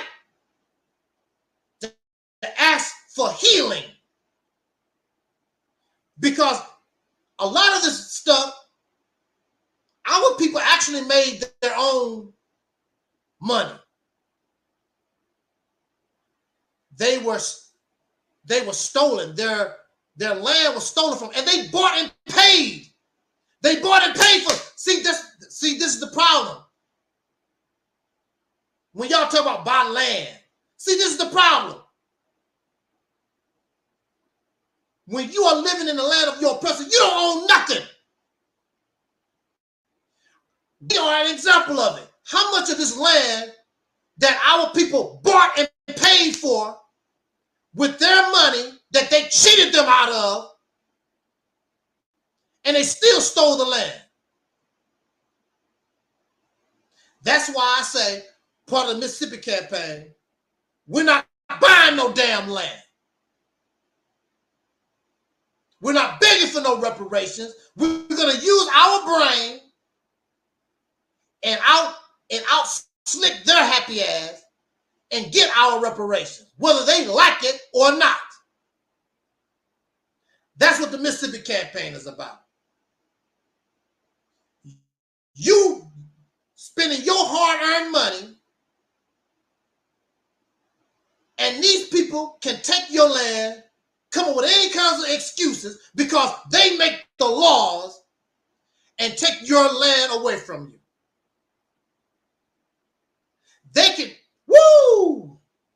They can fake,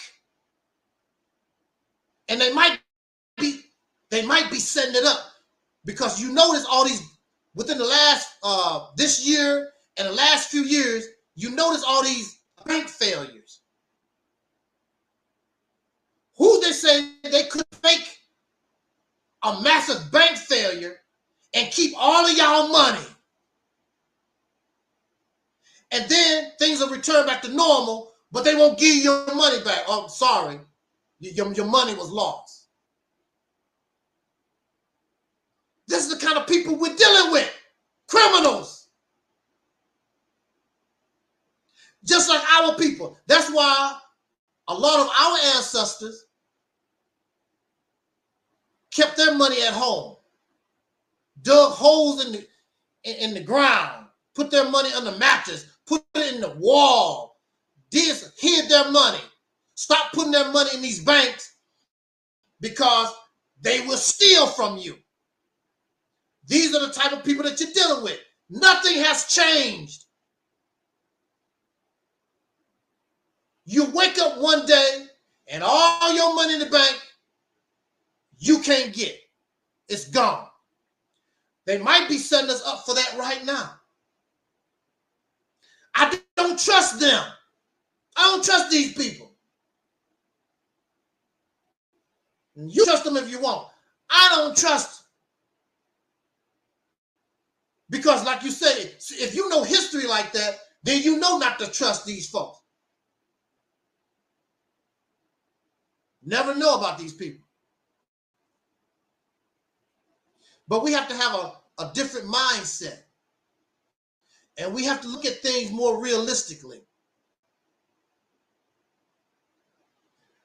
The Mississippi campaign, I've never said that we don't support reparations. What I said from the very beginning, that we can request reparations from a place of power. That's what I said. Now, since you control a state, as a state, not as an individual, not as foundational Black Americans, not as any of these individual reparations, no, as a state, the state of Mississippi is going to the federal government. We want reparations. You're not doing it as an individual, you're doing it as a state, and the state has been created in a manner to support the people in the best manner that we can, because there's nothing I can do or you can do that can stop people who are corrupt, people who want to steal, people who want to lie. There's nothing I can do about that. unless they get caught. And I will keep what happens to people that betray our state to ourselves. It's none of the federal government business or nobody else's business. It's going to be our business for traitors of our state. Because that makes no sense for you to come and infiltrate and want to rob us for a few dollars. Take your happy ass somewhere else with that foolishness. But that we'll keep to ourselves. And we don't give a damn what the federal government talking about in our state that we control. We don't even have lobbyists. We don't have no lobbyists. Because we don't even have the organization. And we give our money to all these preachers and pastors, and we just waste our money, but we don't invest and give our money to things that will actually help us as a people. Pay our people, pay somebody to be lobbyists, somebody that can lobby lawmakers. We put our own lawmakers up there. Plus, if you are a white lawmaker or a Chinese lawmaker or Arab lawmaker, if you want the black vote in this country, then you are going to support reparations. And you're going to win, Mr. Lawmaker. You're going to look good, Mr. Lawmaker, when you do it right. These people don't have to be black. They just have to do, they only have to do what is right and correct. And contrary to popular belief, there are some. Who is McDonald's going to listen to? Somebody that can barely buy a Happy Meal? Or somebody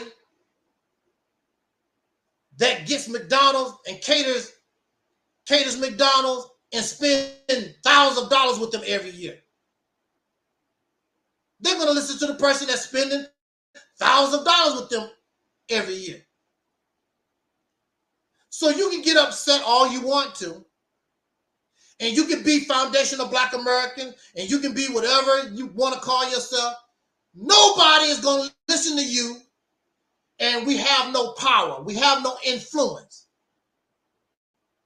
None of our celebrities is speaking out for reparations.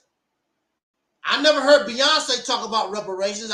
Jay-Z, these new rappers, LeBron James, and Will Smith. But see, they're not going to get on board because you're not carrying yourself right. Now, we don't deal with belief here.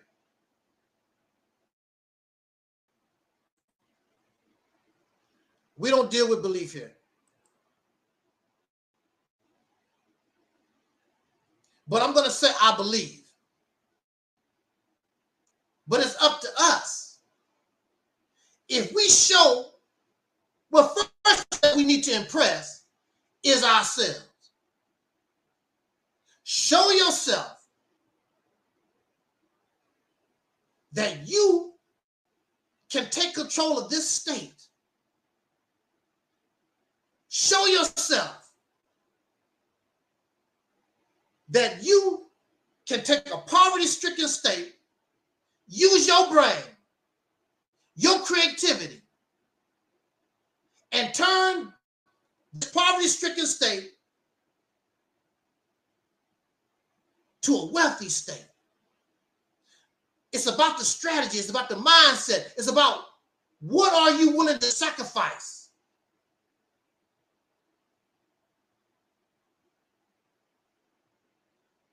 If you can make that a reality, all these things will come. Our celebrities, our people will see that we're not a joke no more. And when they come to Mississippi, when Beyonce come to Mississippi, when EnVogue come to Mississippi, when Will Smith come to Mississippi, when LeBron come to Mississippi, they come to Mississippi and see us with a different attitude. Yes, sir. No, sir. Yes, ma'am. How you doing, brother? How you doing, sister? Everywhere they go. Ain't no trash in nobody's yard. Well manicured lawns. No trash nowhere. No homeless people. We done clean up our own damn water. When I do something, I want to go to Mississippi. Mississippi is the Mecca that Atlanta could have been. Now you can make Mississippi that. And we're going to come and get Atlanta and turn it just like the way we did Mississippi and Alabama and Tennessee and all the places that enslaved and our people suffered. We will regain and take control of all that. Because we should have been in control of all that long time ago. Stop. If we can't produce, stop supporting people that cannot produce. And if the strategy is not working, then stop and try something else. Stop trying to put a square peg in a round hole. It's not going to work. I don't care how much you try. I've seen very little children do that. They try to put a square peg in a round hole. No, baby, that's it didn't go away. Baby,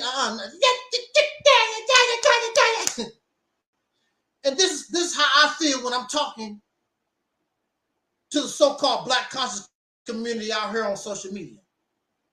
That's not going to work. Nation of Islam, Hebrew Israelite, the Moorish side temple, praise Jesus, It's not going to work no matter how hard you try. Pan-Africanism, It's not working, people. Don't drive a truck. Many of y'all not truck drivers. Because when you're out there on the road and you break down, it's just you and that truck. And sometimes you're just going to have to use your imagination if you can rig up something to get this truck back on the road. You cannot do that if you have no creativity. There's another show I would like for y'all to check out. It's called Ice Road Truckers. Some of you probably seen that show. And these people driving in Alaska somewhere, and you have to be able to take care of yourself. You have to be able to be creative. You got to have some kind of ingenuity because you out there in the middle of nowhere and just you trucking the little stuff that you got on your truck. You have to learn how to deal with it. If you got one way of doing things on your mind, you're not going to make it as an ice road trucker. Guaranteed, you're not going to make it. I want to say this. We're going to bring our talk to a conclusion.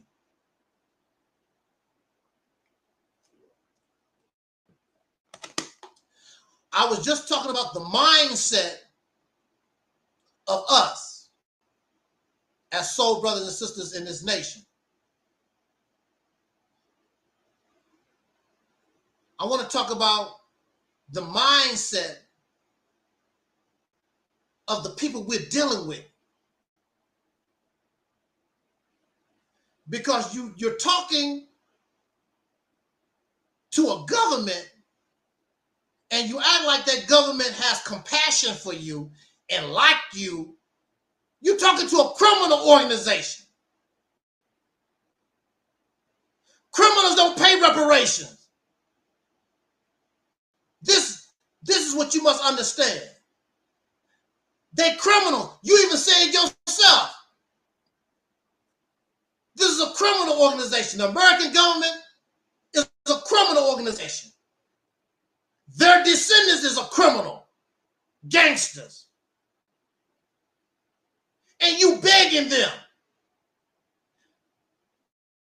When do requesting turn into begging?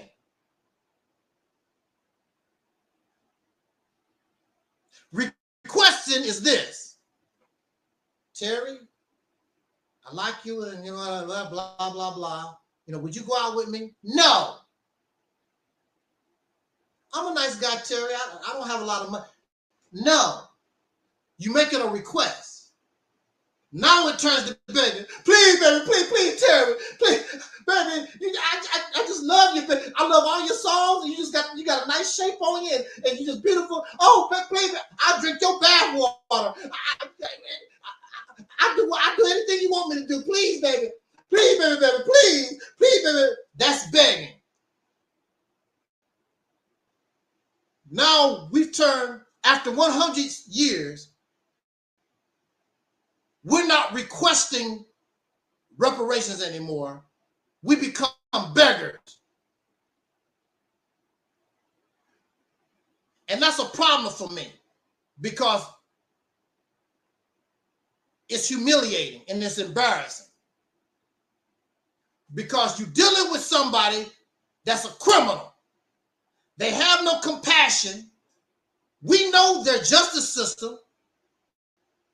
They have no compassion. They are unjust people. So you're dealing with a criminal. You're dealing with a serial killer. Most times, you beg for your life with a serial killer. That's a waste of time. You might as well fight. Do whatever you can.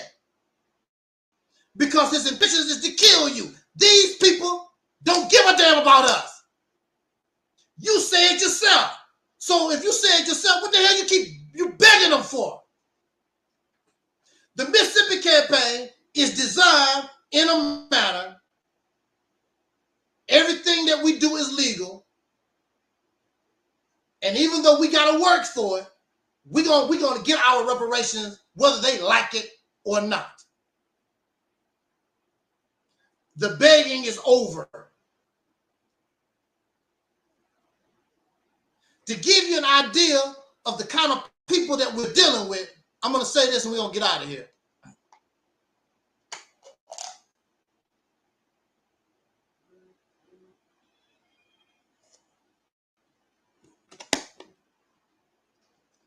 There's a show called Bonanza. Some of you probably have heard of it, the Ponderosa.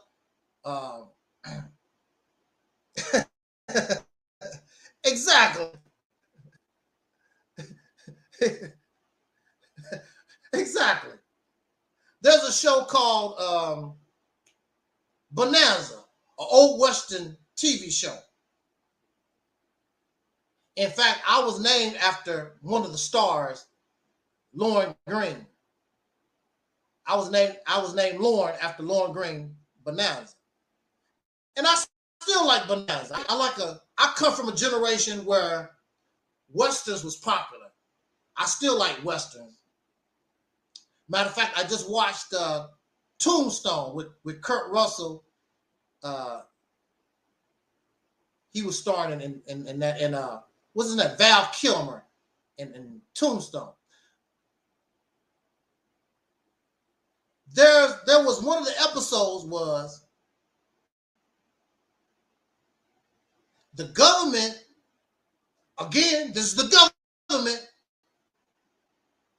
The government decided to give some Native Americans their land back. But by this time, all these white folks, all these settlers was on the land. But the government said they had revised the treaty or whatever it was, and they're going to give all the land back to the Native Americans. Now, the thing about it was this. Only one descendant of these Native Americans was left. One. He's the last. He's the last of the Mohicans.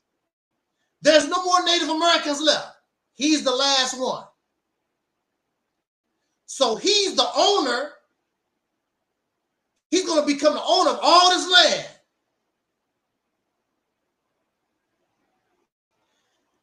And the white settlers, the people that built this on the land, was angry. They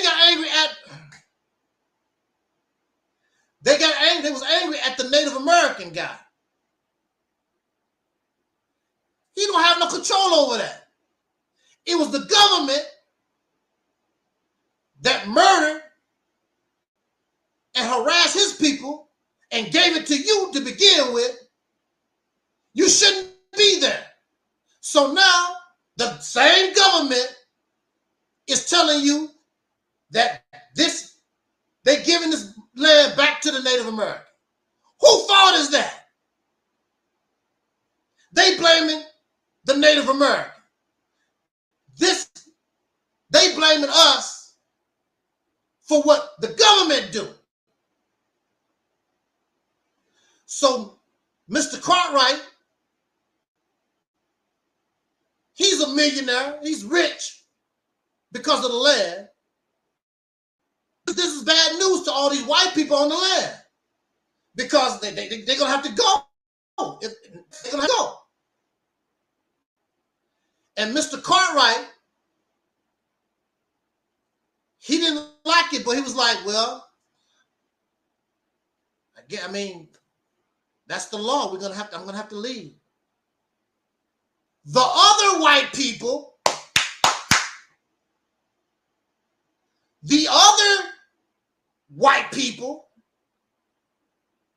said, let's kill the last Native American. That's what they said. This is the type of environment we live in. It's all right for the government to give them this land that don't belong to them, but then when the same government give it back, it's a problem. The same thing is happening with the Palestinians and stuff over there in Israel, that type of thing. You shouldn't be there to begin with. Contrary to popular belief, all white folks not the same. So that's a damn lie. When Pan-Africans and pro-black folks talk all this, the white man's the devil and all this old crazy stuff, they're not the same. They might be in the minority, but they're not the same. Mr. Cartwright said, because he went to this meeting and these other white folks was on this land, let's kill the Native American. And Mr. Cartwright, I can't do that. I'm just gonna have to leave. They wanted to kill him. Now, the ironic thing is this. We're gonna close in this story. The last Native American, he didn't even want the land, but he made a big deal like he wanted it. I'm going to do this and blah, blah, blah, blah. He didn't even want the land. He didn't even care nothing about the stuff. He just wanted to live his life and die and be done with it. He didn't even care. But they didn't know he didn't care. They just saw him as a threat to what they had built on stolen land, and we just going to kill this guy. Now, I forgot exactly how this story ended, but I believe he just left the town or whatever. And those people looked so stupid when Mr. Cartwright told them he didn't want the land anyway. Y'all wanted to kill that man. And they looked stupid. But this is the type of people that we're dealing with some. They don't have no compassion for you. They don't have no compassion for nobody.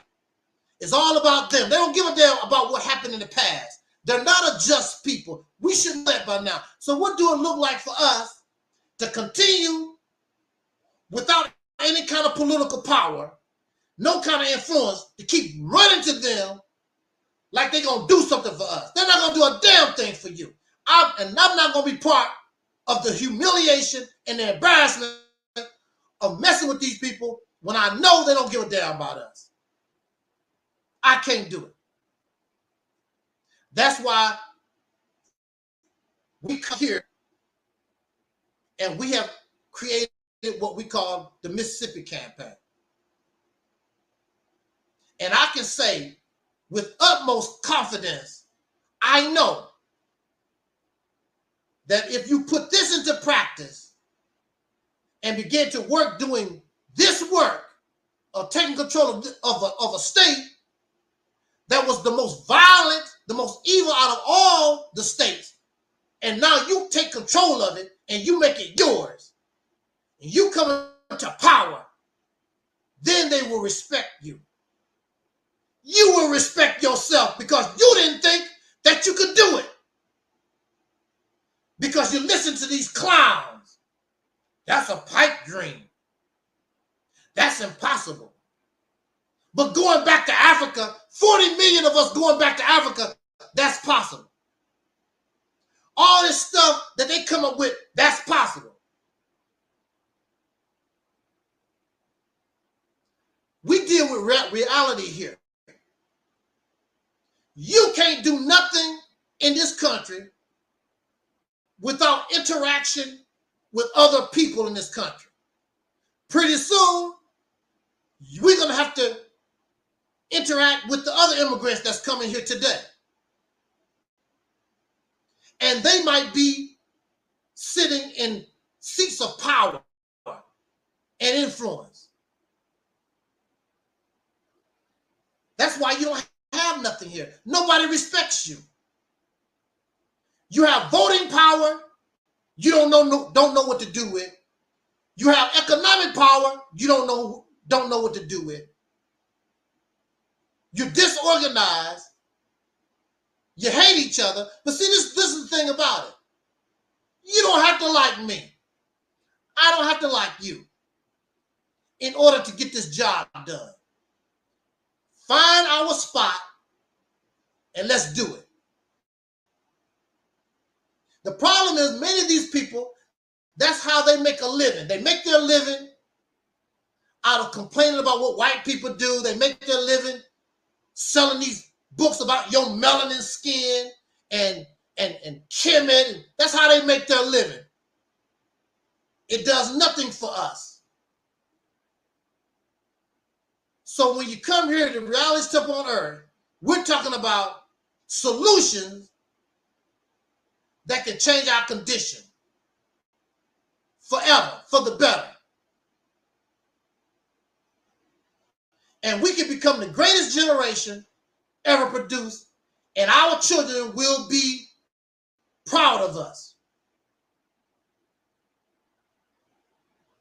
And our ancestors will be put on a pedestal. Slavery will no longer be a symbol of shame, but a symbol of fire, a symbol of oppression that created this beautiful people on the planet. And instead of being a follower and a damn servant and an impersonator and a copycat, you're going to have these others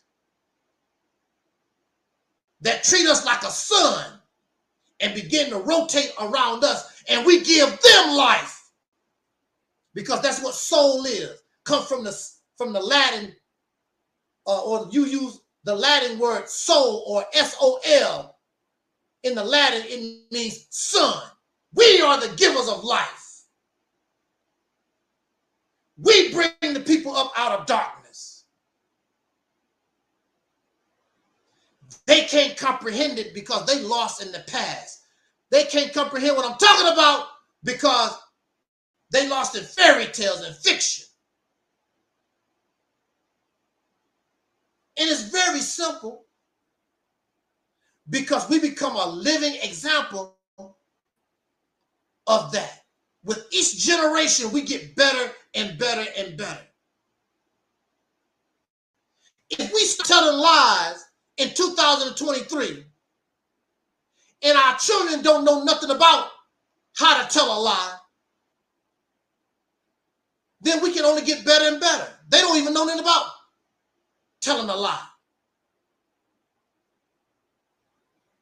They won't know what the word nigger is, or the B word, and all this profane stuff, all this nasty, profane garbage that because we live in the trash can. They won't know nothing about none of this, except in history. They were like, ooh, our people were so civilized back then. Yes, they was. Ooh, my goodness. But they will also say, this generation cleaned us up. Not an organization. People like to say, well, the Nation of Islam cleaned so-and-so up. The Moorish Temple clean the church. No, we, the people, we clean ourselves up. Not no individual, not no organization. By turning to ourselves, using our brain, going within the uniqueness, finding pride in ourselves, we began the journey to transform from a Negro, as you say, to a God. And what is a God? A God is only that which has force and power. That's all. And our influence will be so strong, all the people on the earth, I want to be like them. How did they do it? Mark my word. You limit yourself. You limit yourself, holding on and dragging to these things of the past, which is no longer applicable.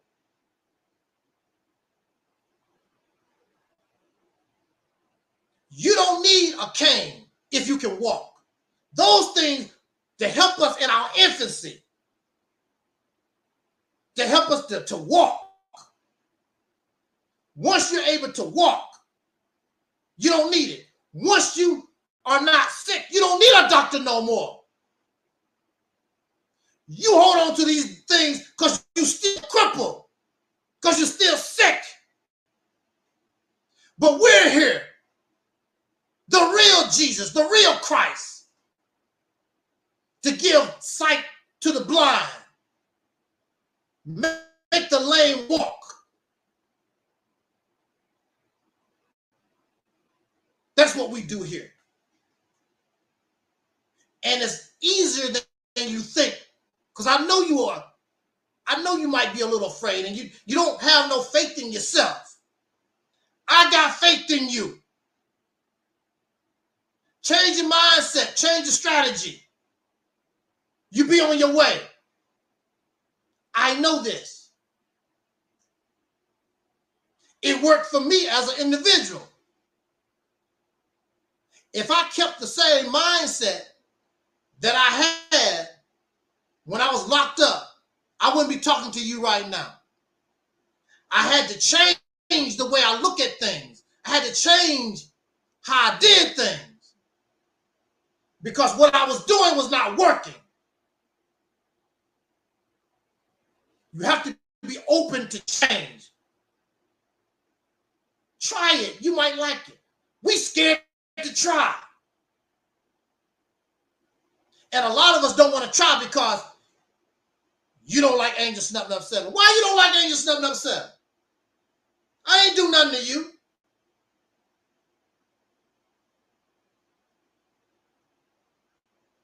Because you don't like how I talk about the old ways. But it's over. How many of you want to go back to riding horses? You wouldn't want to go back to riding horses. Not right now. You wouldn't want. It'll be good for fun. You do it for fun. You don't want to ride no horses. But that's how you teaching us. You want us to go back to riding horses again, because that's what they did in Kemet. There was no SUVs in in Kemet. There was no BMWs in ancient Africa. You don't want to go back to do that. People are looking to the stars, building spaceships, privately building spaceships, trying to go into the stars. And our leadership is keeping us on the earth, in the past, worshiping dead people. These folks building planes and jets and spaceships trying to go out into the heavens. And ours got us worshiping dead peoples and demons and spirits and all this other stuff. Santa Claus syndrome, I call it. It's your choice. Because there's no excuse. You have no excuse. This wasn't meant for Marcus Garvey. This wasn't meant for Malcolm or Elijah Muhammad or Noble Drew. It wasn't meant for their time.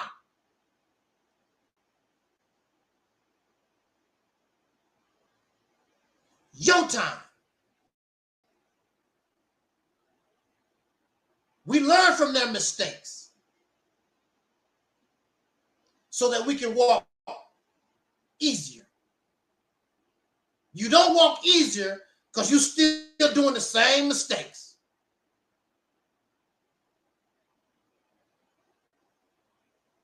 Shouldn't have to go through all that no more.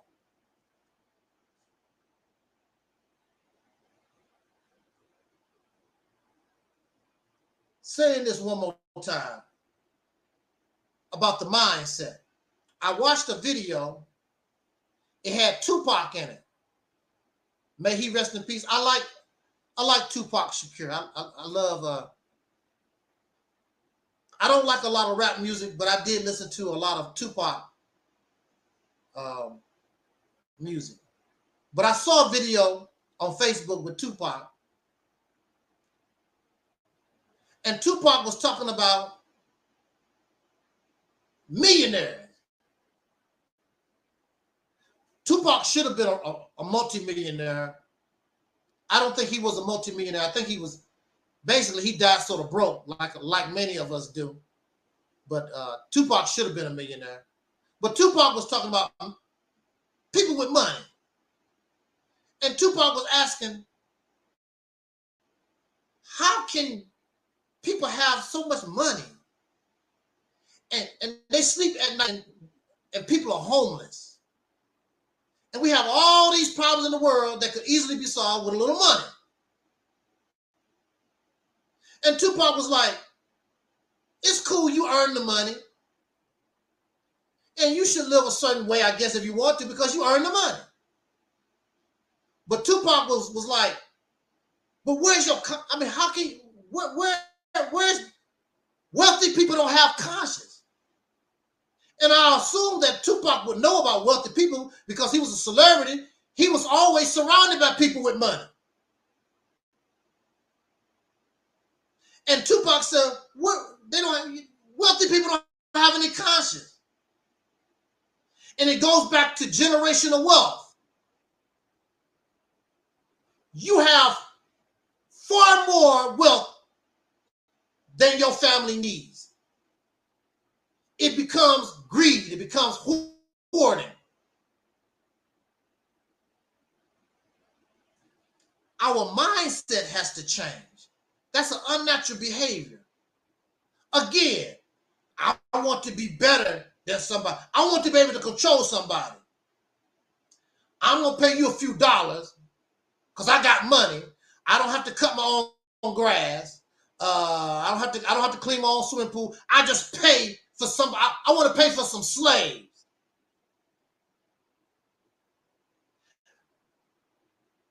They're getting paid so that they don't view themselves as a slave. But really, that's what you're doing.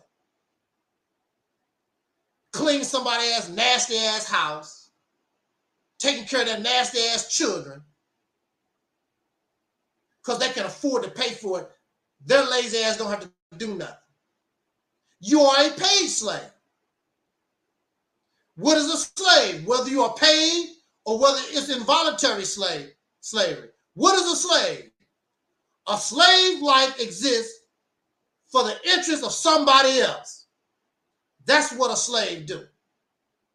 And the majority of us, we're not living for the benefit of us. We're living and working for the benefit of somebody else, ragged ass family. When lions go out to hunt, they only hunt for lions. And when they finish eating, you can have the leftovers. When the hyenas, when the birds, or whatever animal go out and hunt, they work only for theirs. You can have the leftovers. They don't do it for nobody else. Lions don't hunt for hyenas. Hyenas don't hunt for lions. Wolves don't hunt for bears. Bears don't hunt for wolves, blah, blah, blah. But when it comes to human beings, we work for somebody else. And you're not paid, and we all know we're not paid what we're worth.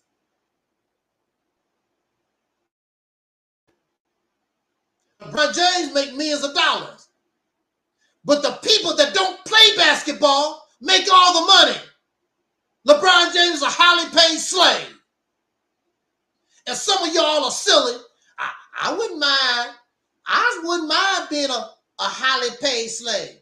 And not only that, but LeBron James have to watch his mouth. These ladies have to watch their mouth. You better be careful how you talk, because you might upset the massa. And then they will take your money away from you and shut you out. So be careful. You're making all this money, a millionaire, and still have to watch your mouth. Because you don't control a damn thing. Why you still want to live in this type of environment? These people selling us dreams while they live their environment.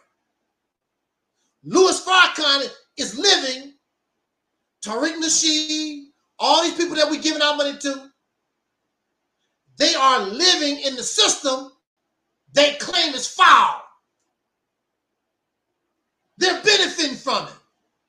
They are buying the cars, the swimming pools.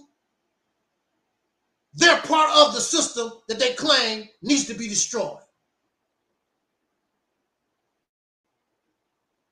The Mississippi campaign, we're going to get out of here. Mississippi campaign is about a brand new way of life. We have to change our mindset. We have to change. We have to do things differently.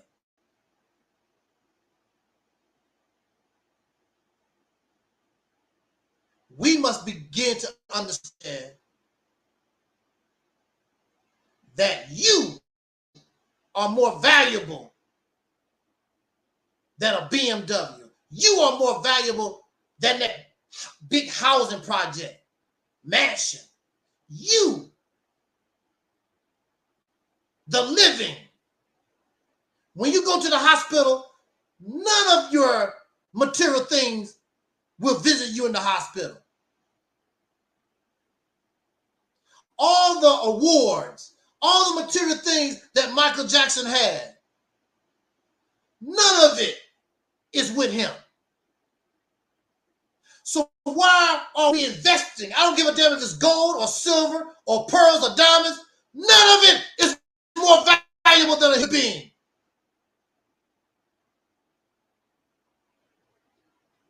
Brother Taalik is more valuable to me than some fancy ass $100,000 car. When I get sick, Brother Taalik can come to the hospital. That $100,000 car can't do a damn thing for me. Terry Ellis can hug me. My big house I bought can't hug me. We invest and love dead things, material things, and have no respect for the living. So you can easily say, I hate Angel Snup Nup 7. You can easily hate another human being because you have no respect for life. None. This is not to say that some people haven't done some things worthy of hate, because some people are worthy of hate. I've done nothing to nobody to be worthy of death, to be worthy of hate. But that's because you have no respecter of life itself. You don't hear me talking like that. I hate so-and-so. I don't even say, correct me if I'm wrong, I don't even say I dislike somebody else. Do I use that? Do I ever say, I dislike so-and-so? I hate so-and-so, I dislike. I don't even talk that way.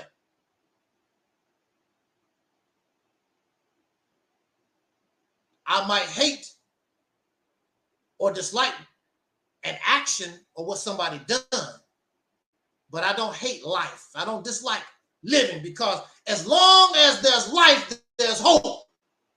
And what a person was yesterday, they could be somebody better tomorrow, as long as there's life.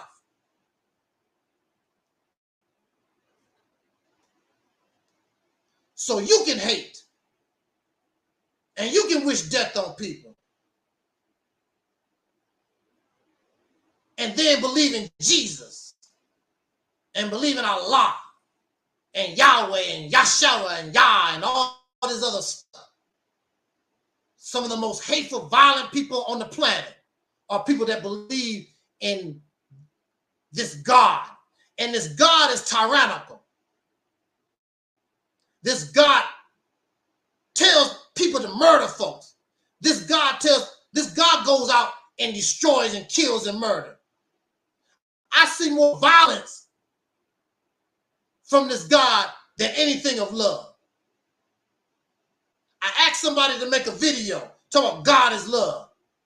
What do this God do in the Bible and Quran of love? We see a whole lot of violence. Tell you to hate your mama, tell you to hate your daddy, kill so-and-so, sacrifice so-and-so. Where's the love? Where's this love and peace and love, compassion, this tyrannical being? Where's it at? What book you reading? Because the book I'm reading, damn sure ain't nothing loving about this God. That was the narrative that I was sold. But when you really look at the Bible, Quran, this God, being, person, whatever the hell it's supposed to be, is violent, egotistical, selfish, jealous, egomaniac, megalomaniac. Should be locked up. How wonder the devil, how wonder Satan got the hell away from God, because he crazy as hell.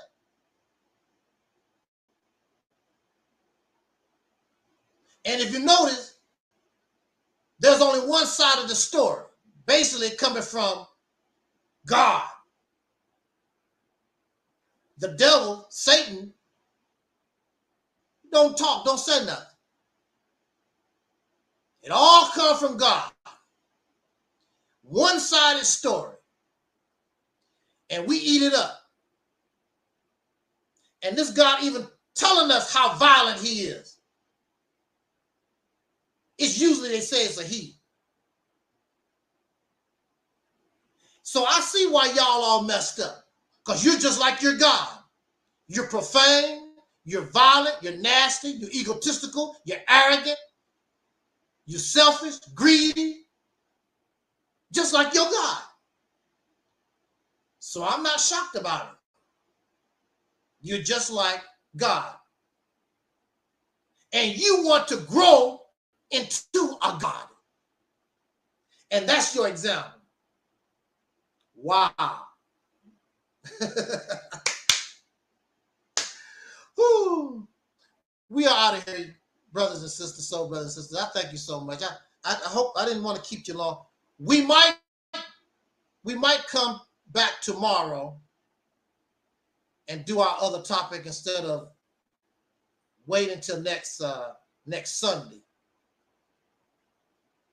Because you know how we do it here.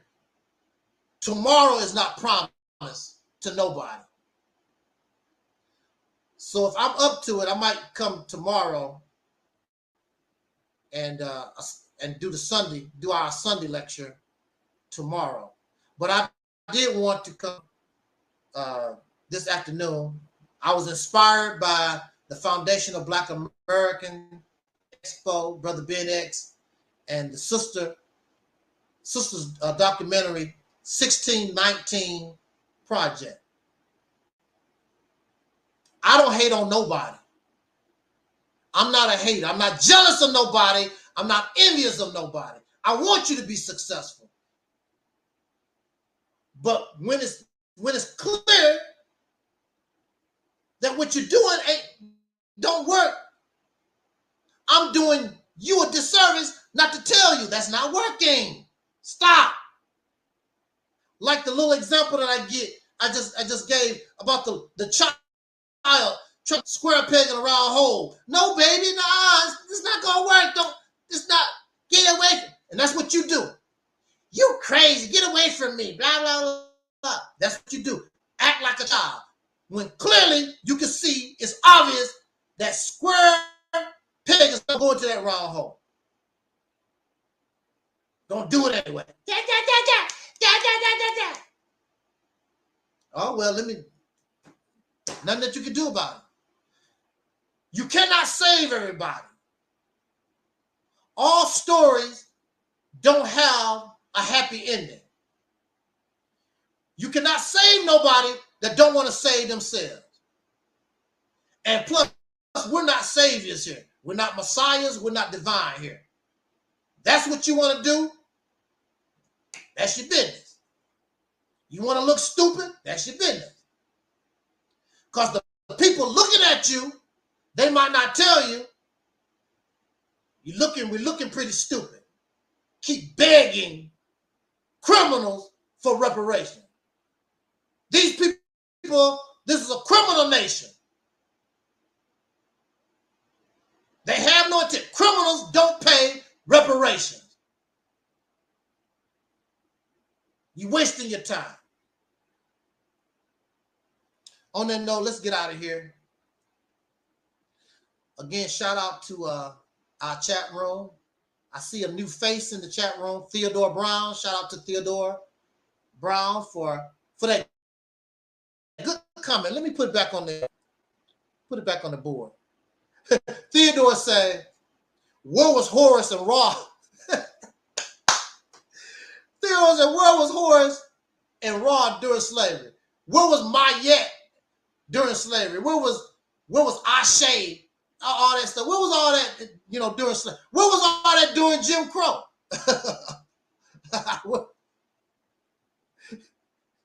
Living in the past. We never even lived in no Kemet. If those people were still alive, they wouldn't claim you. Kemet would not claim you. We're not them. What's wrong with being our own beautiful, original, unique self?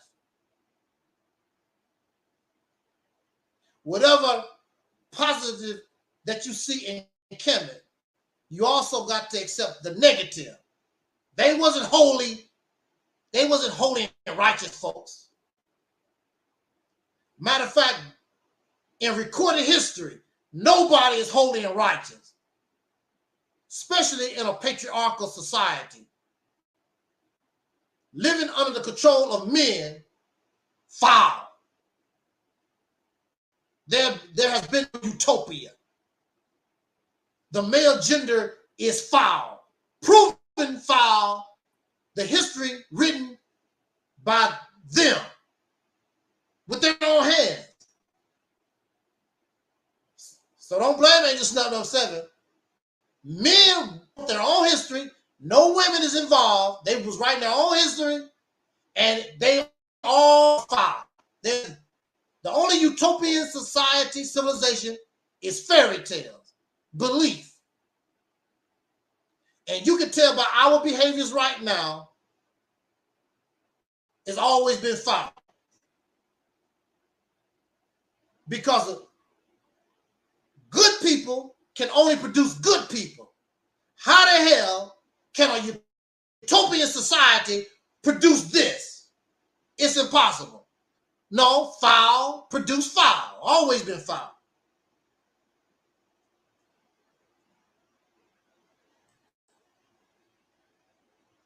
Thank you, Theodore, for stopping by. Share the video. You can copy the video, put it on your channel if you want to. Shout out to the Deacons of Reality, Mellow Cap, our regulars, all our people that support this platform. Razzie Fry, Sister Ann, Christopher Steffens, Tafari Smith, Brother Denzel. Brother Denzel, if you're listening, waiting on you to bring that guest. Brother Denzel has a guest he wants to bring to the platform. We want to talk about. We want to talk with the guests. I think they also support reparations. Shout out to Brother Denzel out there in the sky working. In fact, let me say one more thing because I almost forgot. Sometimes because we get 10 views, sometimes we forget because we get 20 views or whatever. It doesn't make any difference. When you put yourself out on YouTube, whether it's now or later, you don't know who is watching your videos. I was on Facebook. Somebody was having a conversation about the physical brain versus the spirit or the soul of religious teachings and stuff like that. I saw the post and I put my 2 cents in, and the person that put on the post was happy to see that I made a comment because that post was inspired by one of my videos. Many of you probably have watched it. It had different titles, but the video was "The Soul is the Brain," something to that effect.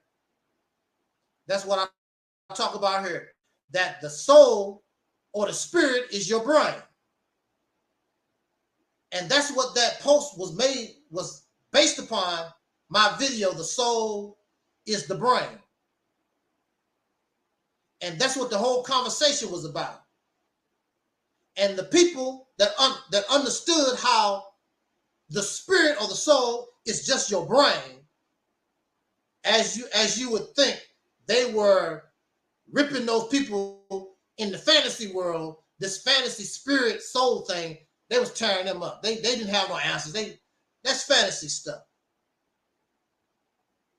There's only 2 forms of real spirit: an emotional connection to another life, or what you buy at the liquor store. It's either one or the other. For example, we have team spirit. We all are connected, getting the same vibration, the same emotional entanglement in regards to this team. We have team spirit. That's the only spirit that's real. It's an emotion. Or go down to the liquor store. Another word for liquor is spirits. Anything outside of that is fantasy and fiction. You cannot prove it at all. It's just a bunch of baloney. And that's how it was being presented on that post. Those people was trying to explain baloney. You cannot explain the unexplainable. I wish you the best of luck. But these people want to believe anyway. So you can believe. That's your business. But do not come out in the public with your belief and think it's not going to be challenged. Also, if you have the right to tell that lie and keep promoting that lie in the public, if you have the right to do that, to lie to children and tell them that lie, I have the right to challenge your lie. If you don't want to challenge, don't bring it out in the public. Stop trying to promote it to children who don't know no better. Telling children these lies. I'm not going to allow no child around me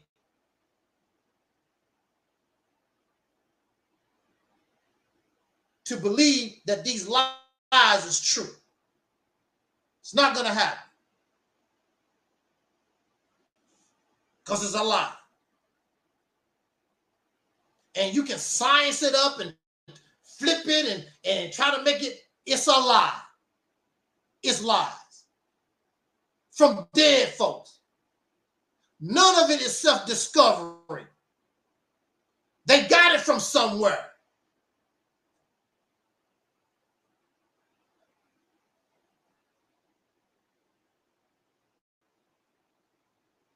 That's a problem too. None of it is self-discovery. If it's real, like say for instance, if an apple is real and an apple is real, if I go in the right spot walking down the street, I will self-discover an apple tree. So, oh, what is that? Some kind of fruit. You know, smell it, you know, taste it and whatever. Self-discovery. These people have not discovered nothing because it's not real. It's a damn belief, it's a damn lie. Plain and simple. And on that note, we're going to get out of here. Jot down your comments, subscribe. Everything that we do that you want to help us with or whatever, check out the description box. Subscribe to the Deacons of Reality YouTube channel. If you want to purchase my autobiography, the link is in the description box. If you want to donate to this channel and support us, then you can do that. $ Cash App, Angel Snub 7, that kind of good stuff. Everything that we do, check out the description box.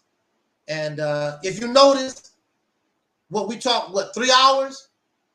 I never asked you for a dime, dollar. I didn't say donate or nothing. It's about the people. It's about us, raising us up. Not an individual here in a little organization. No, we need to rise together, us. And if you really donated to this platform, the way you donate to Nation of Islam and all these other loser suckers, I hate to say it like that, but I'm trying to do it in a respectful manner. I'm not saying calling the people names. I'm talking about that mindset and that strategy. That's a pipe dream. And it's proven. You ain't never worked Operation Exodus Mississippi. You never tried it, so how do you know if it's going to work or not work? You don't know. They just like to sound stupid. But then again, what you expect from people, all thing they know how to do is copy folks. Red, black, and green. That's not your flag. That's something a foreigner came over here and gave you. None of this stuff, Nation of Islam, that don't belong to you. A foreigner gave that to you. More Science Temple, all this stuff, foreigners gave it to you. You don't create. You don't self-discover. You don't do nothing on your own. Just looking for a new massa. And we don't do slavery here. You can be a slave if you want to. That's why you don't understand us. We are free men here. We are free women here. Free your mind, and the rest will follow. On that note, let's get out of here. Thank you for listening. Jot down your comments. As our ancestor, Don Cornelius, used to say as in parting, I wish us love, peace, and soul. We are already 5,000.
Setting